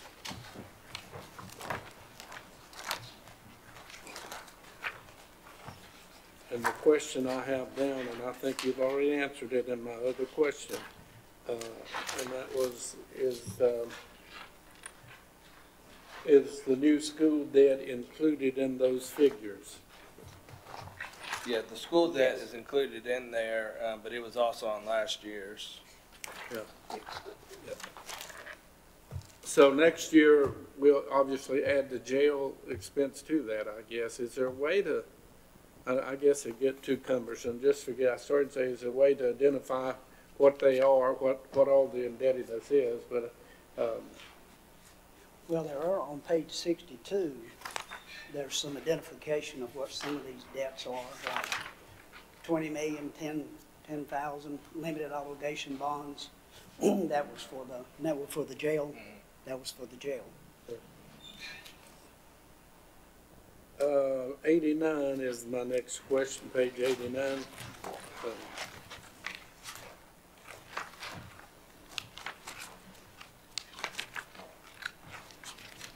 And that's a simple question, I think. Smoky Creek, North Catawba balance is $6,728 that they did not spend. Does that carry over into their budget for this year? What happens to that fund? They actually, if you look on page 88, they also were under budget on their revenue portion of that by $67.28. I don't know. I can't answer the question about whether it carries over or not. Maybe Margaret knows. That's a pass-through fund, so it would not carry forward. Mm-hmm.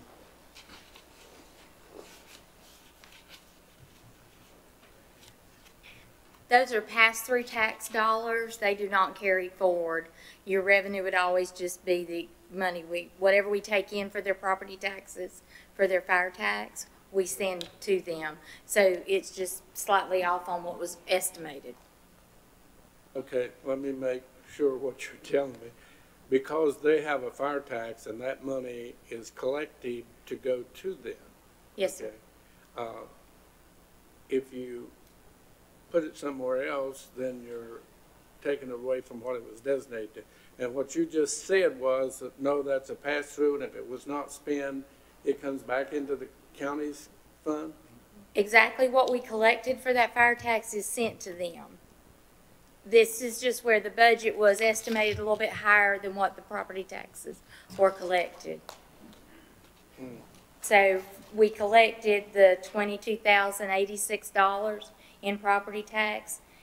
It's just that the budgeted amount was 28, but what we collected was 22 and what we gave them was 22. So how did we get that $67.28 off the books? It's just, the budget was just estimated slightly high. There could have been a collection variation there, or it could just be that the number that Paul estimated for it was just a little bit higher than we were able to collect. Well, I guess my question is, are we going to have that $67.28 on our books again next year in that category? No, sir. No. No. Okay.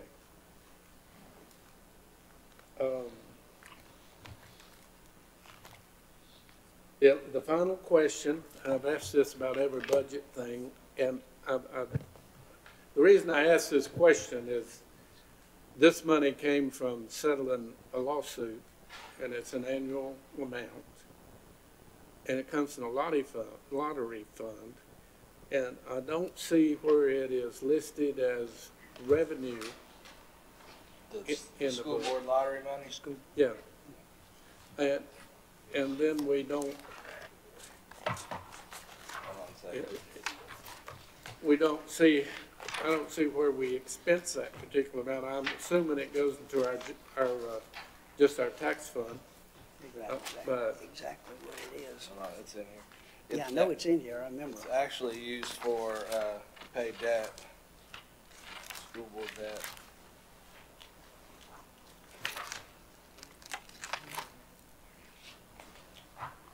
Like I said, it would take 2 or 3 hours to go through all of this. Pardon? It would take 2 or 3 hours to go through all of this. It's, If you look on it's in here somewhere. page 93, well, you can, the point to this is that you know, from my position, I think the board, as far as that goes, needs to know that that is sure being honored. And secondly, where are we spending that money? school board lottery money. Yeah. Yeah, it comes in the school 1 cent sales tax fund, and then it is transferred to the general fund to pay debt that the school board has, or that you've incurred to build schools. It's always been used that way. Now repeat that, please. The money comes in the school, it comes in the school 1 cent sales tax fund when it's drawn down. Then it is transferred to the general fund to use to pay down debt that the county incurred for building schools. But that's different than the lottery money. No, I mean, this is the lottery school capital funds. Is that what you're talking about? No. No. We know we were passed through for the sales tax of 1% and the half. Okay. I don't see a ledger for the lottery fund reimbursement. Well, that's what I said. If you look at page 93. It's on page 90. What? Page 93. It's 93.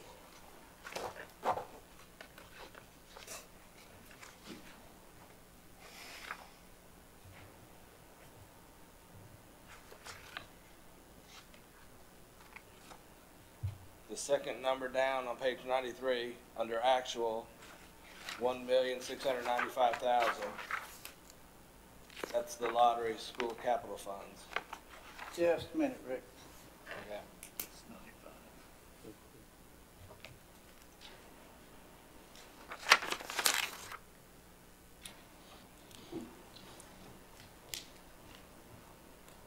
Yeah, that's it.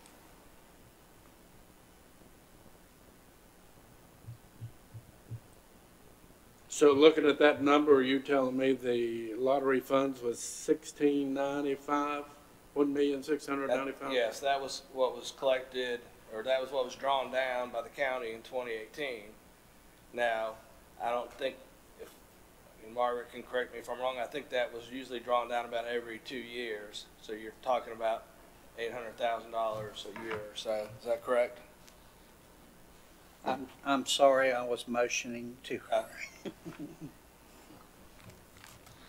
Yes, I believe that's been the practice at Burke, is to pull it down every other year. Your lottery funds are approximately $880,000, $890,000 a year. And so in this case, that's 2 years' worth. That's 2 years? Yes, sir. Okay, all right. You don't need to know, but I am going to have a telephone conversation with Mrs. Pierce, and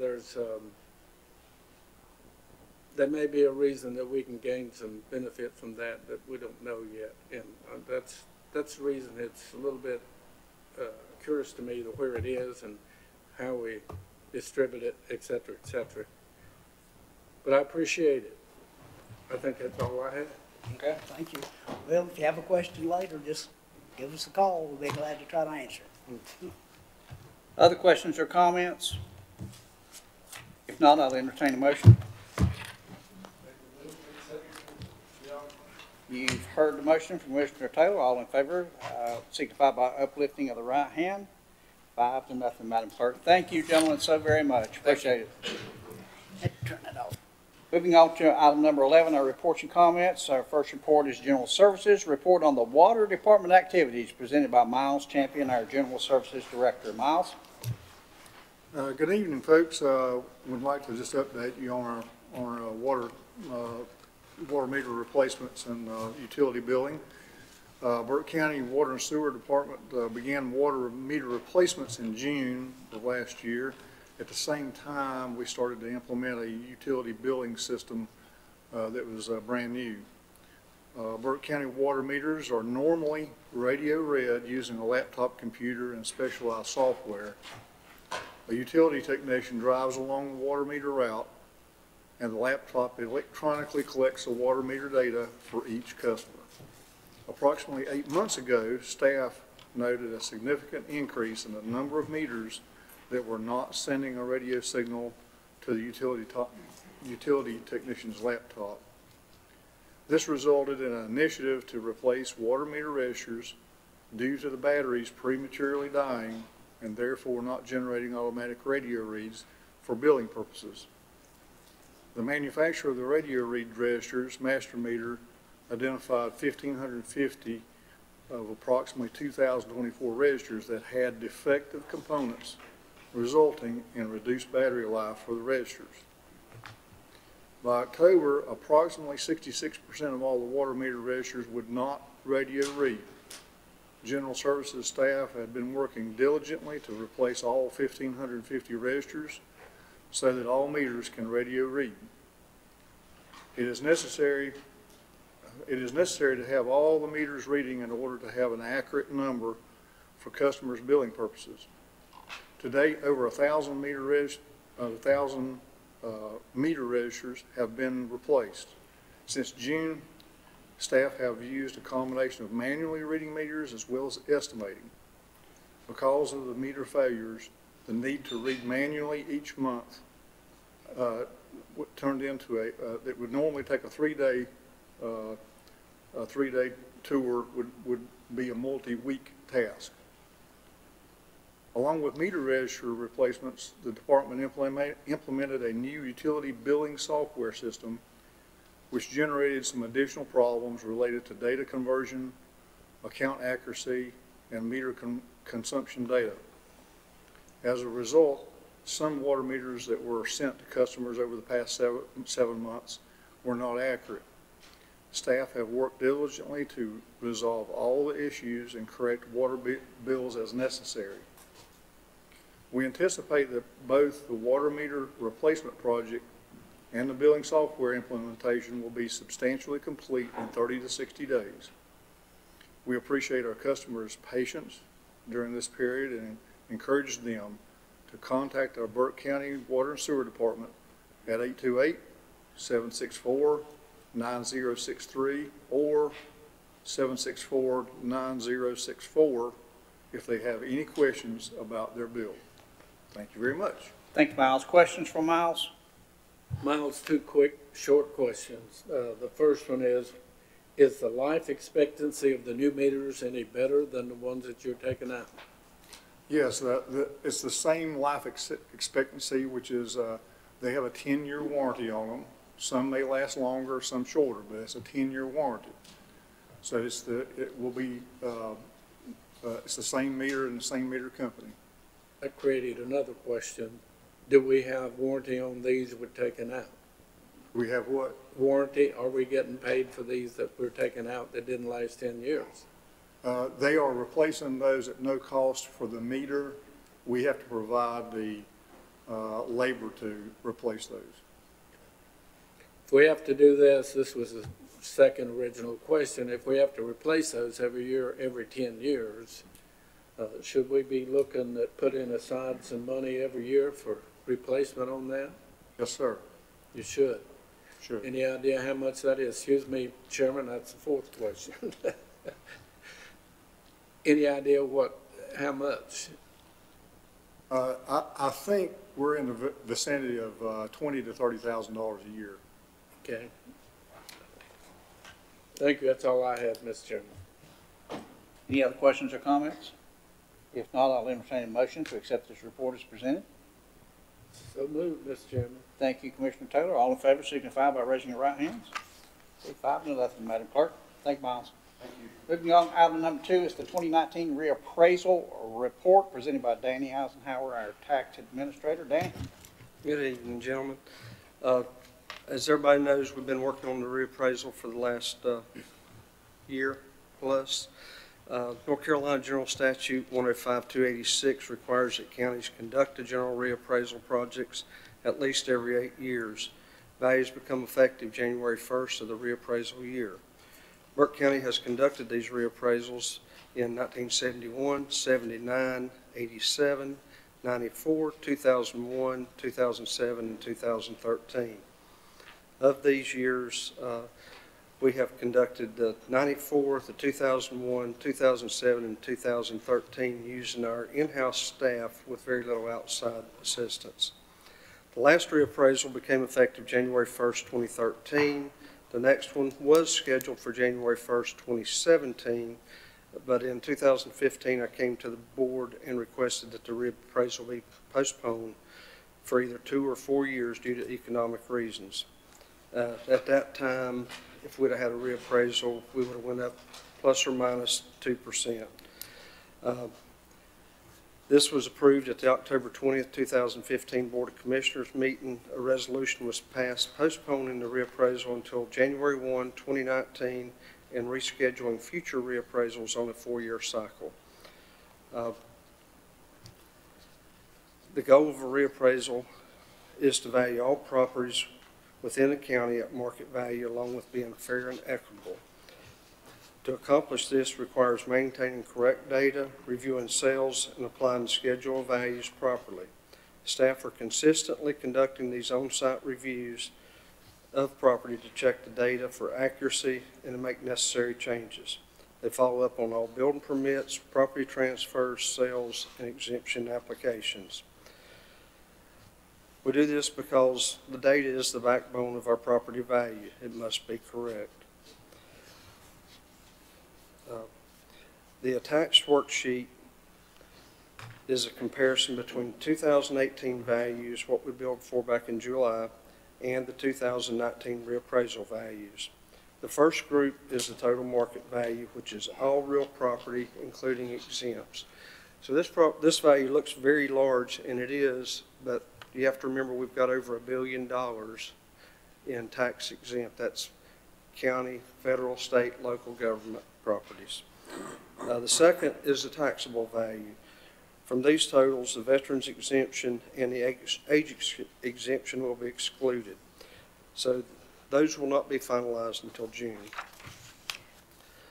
In brief, this report reflects an overall value increase of around $374 million or 7.2% for Burke County. Each municipality and fire districts are also listed. Staff up through today are still reviewing the market areas. The reappraisal notices are scheduled to be mailed the last of February. Right now it's February 28th. It could be delayed a day depending on the weather tomorrow. Property owners will receive a notice for each property they own. Notices are mailed and the new values will be available on public web access. The notices have the property ownership, the property identification, the new value. They state that if the property owner believes the values is correct, then there's nothing more to do. If the property owner wishes to appeal, the procedure is described. Staff will conduct on-site reviews for any appeal that's filed. A second notice will then be sent with the results of this review. The value will either increase, decrease, or remain the same. And there are several appeal processes, several steps in this. We call the first step the informal appeal process. If they don't like that, they can go on to the Board of Equalization Review and then on up to state levels. I'll be glad to answer any questions or expand. Thank you, Danny. Questions for Danny on his report? Mr. Chairman, I just have one, and I don't. On page 455, Danny, you make a statement there. They do this because data is the backbone of property value. It must be correct.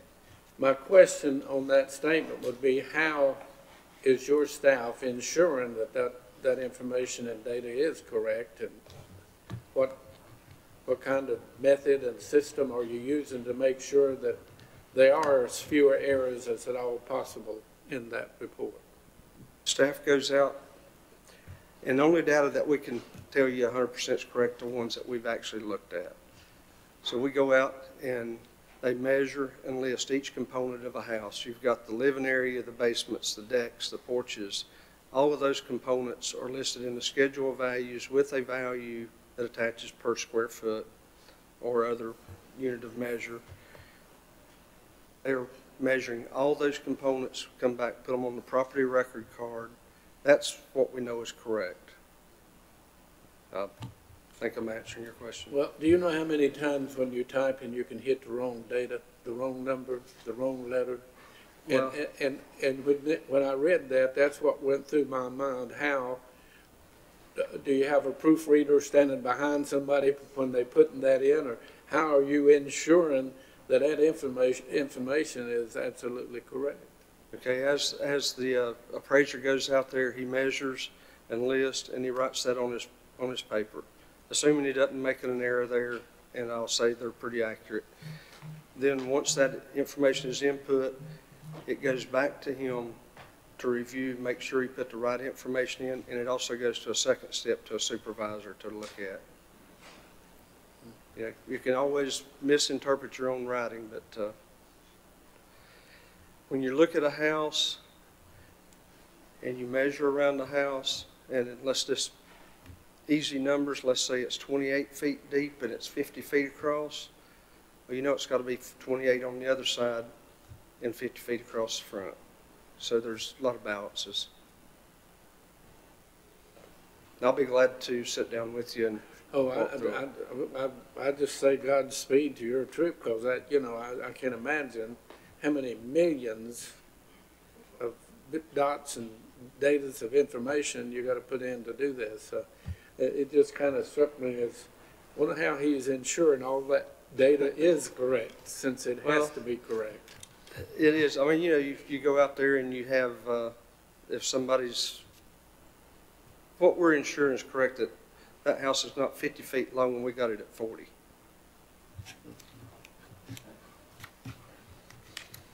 Thank you. Any other comments or questions? Hearing none, I'll entertain a motion to accept this report as presented. So moved, Mr. Chairman. Thank you, Commissioner Moe. All in favor signify by raising the right hands. Madam Clerk, that will be 5-0. Thank you, Danny. Moving on to item number 3 from finances, our county financial report for the period ending December the 31st, 2018, presented by Margaret Pierce, our Deputy County Manager, Finance Director. Margaret. You have the report in your packet that was presented to you at pre-agenda. There have been no changes to it. Everything is running on target where it should be, revenues and expenditures at this point in time overall. Any questions? Questions for Margaret? Hearing none, I'll entertain a motion to accept the report as presented. So moved, Mr. Chairman. Thank you, Commissioner Abley. All in favor, raise your right hands. Madam Clerk, that'll be 5-0. Moving on to item number 4, County Manager, 2018 Summary of Accomplishments. Brian? Let me just get the clicker. One clicker on its way. Yeah, we're going a little bit long here, so I'm gonna be a little quick. Okay. Thank you.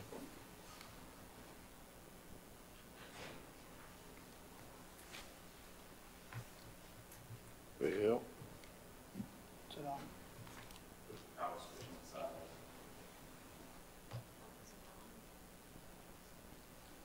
There we go. This is BDI.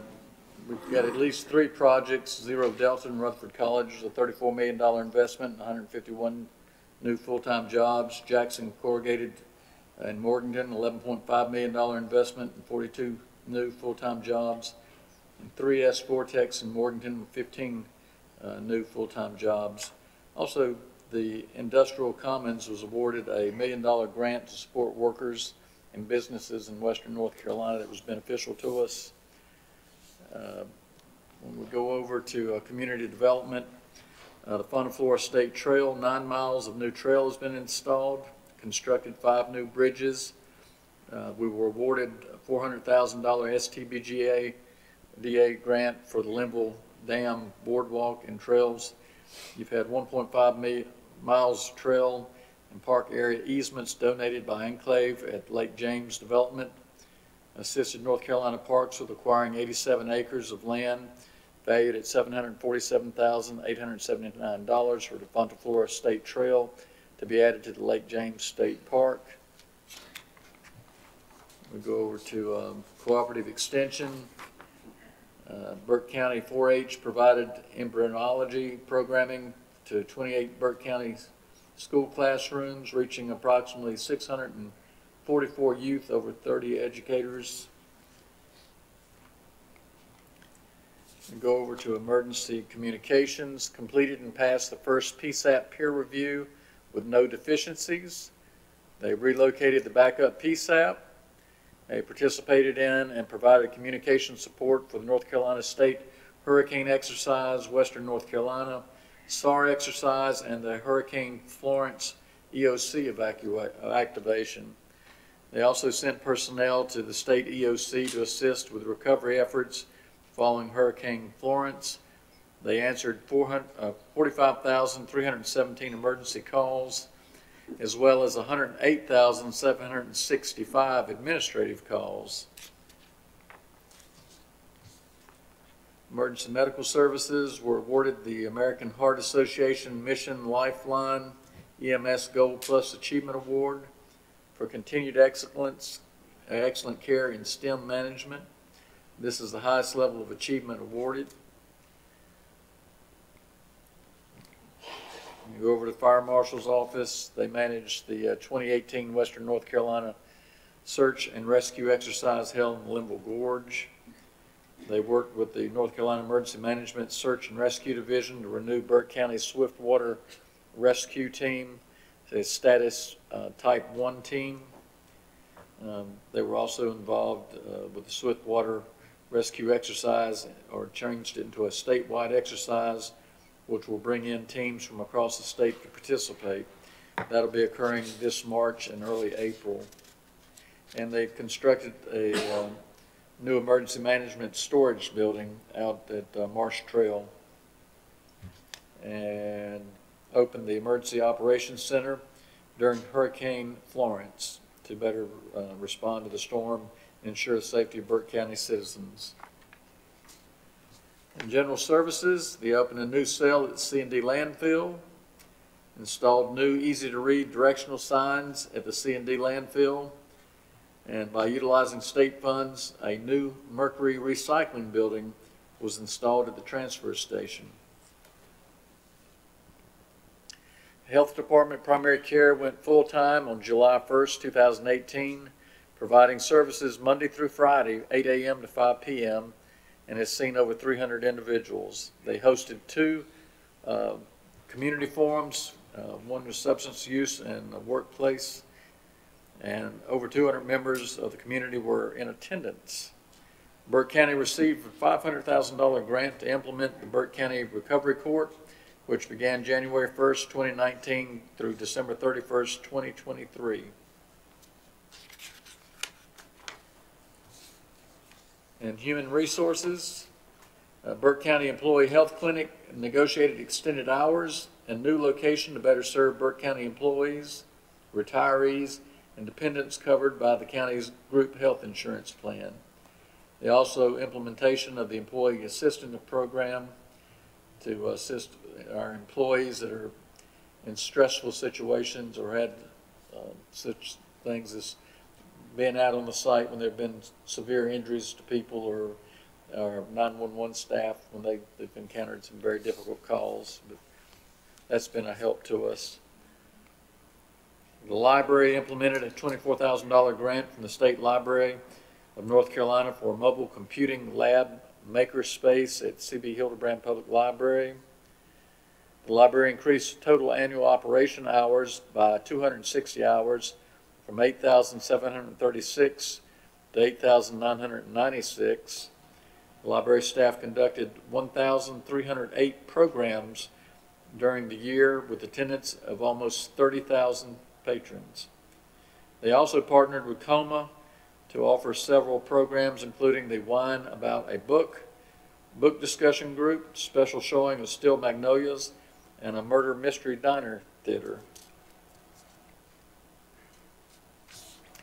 Parks and Recreation completed new parking lot at Simpson Park, completed the concrete and sod work at Reap Park, as well as dugouts, bleacher pads, and walkways.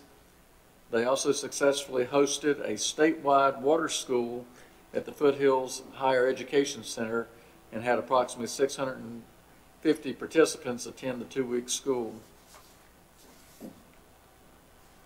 Register of Deeds' first annual Customer Appreciation Day was held on September 27th, 2018. Event was sponsored by our local government credit union. They've also shredded over 2,200 pounds of personal paper for the community for free. Partnered with our software company to develop an electronic tax portal. This portal allows our office to electronically send deeds to the Burke County Tax Office to obtain a tax certification stamp that is required before recording. Their office was also selected as a pilot program to go paperless for vital records request. And this year they held a benefit and resource fair in appreciation of our veterans. The Senior Center, seniors at Burke Senior Center participated in the statewide advocacy event to secure funding in the 2019 federal budget for senior-related programs. Seniors also voiced concerns regarding state programming and funding, provided input, and voted on 17 proposed resolutions for 2019 that affect senior adults.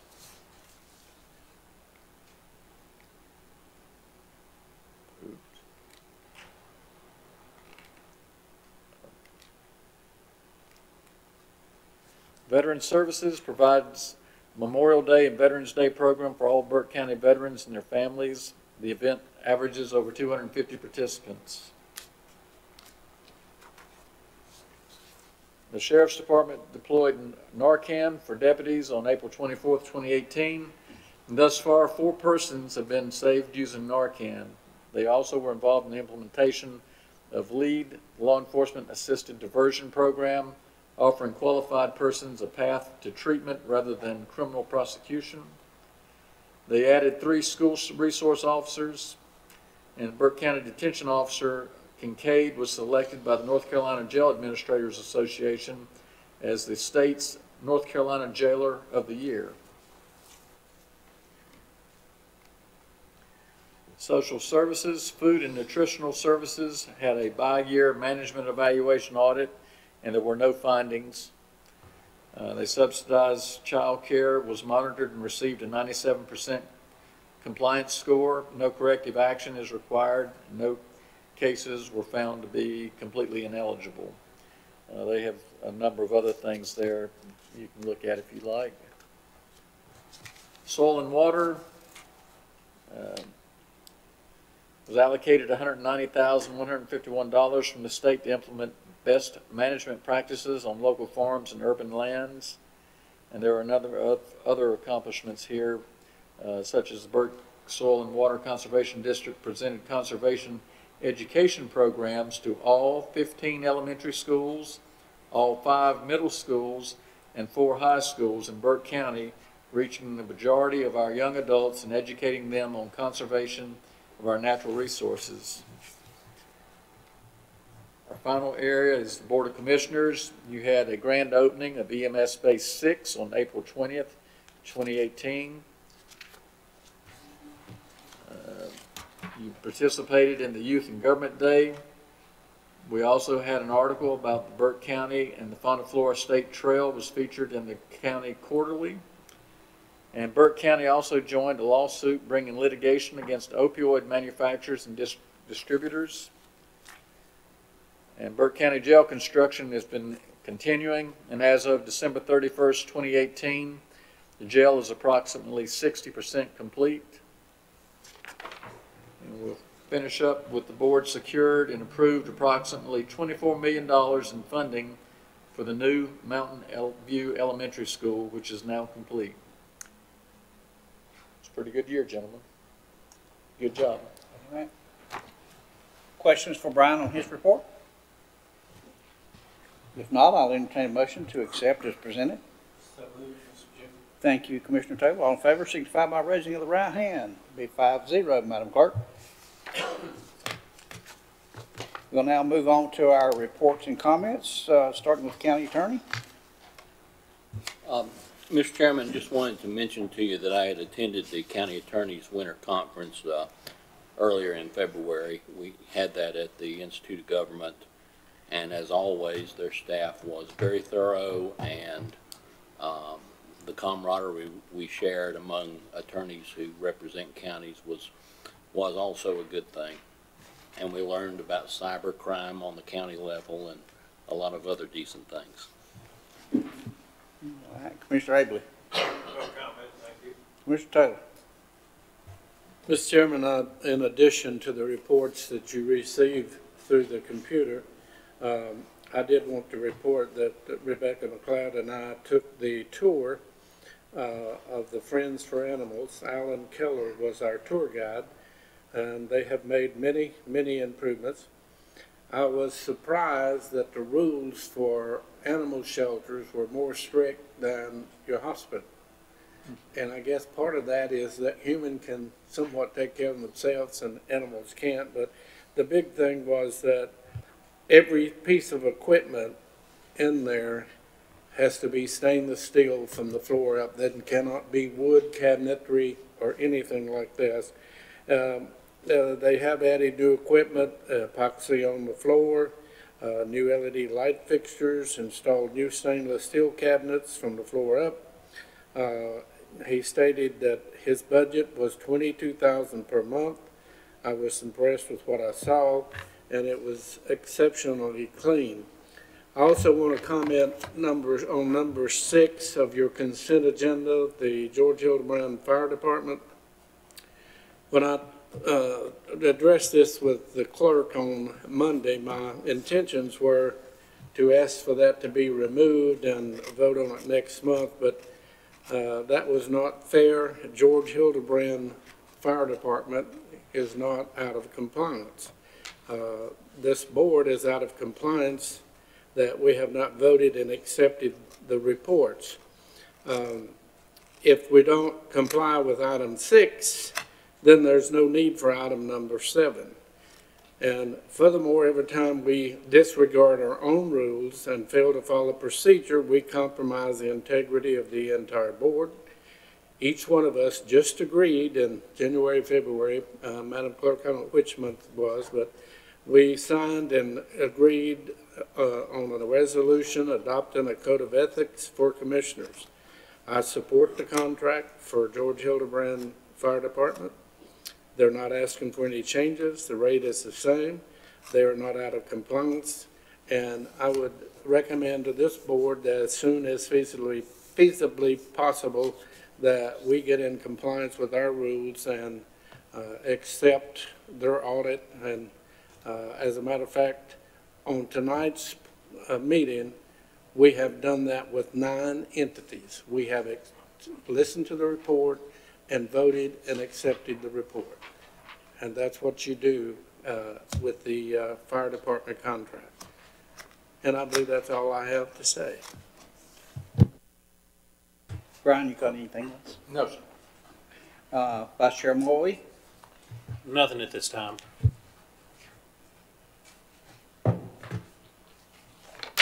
Commissioner Brett? 0. Madam Clerk?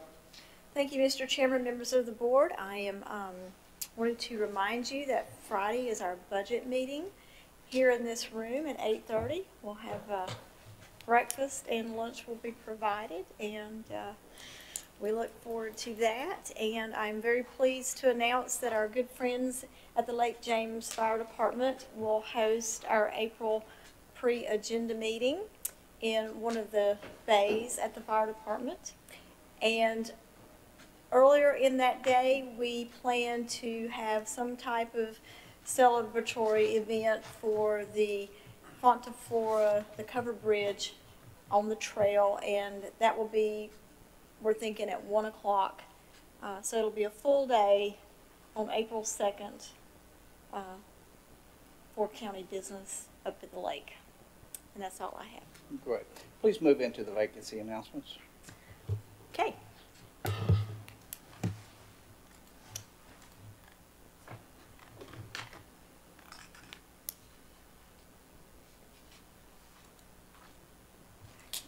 Almost there.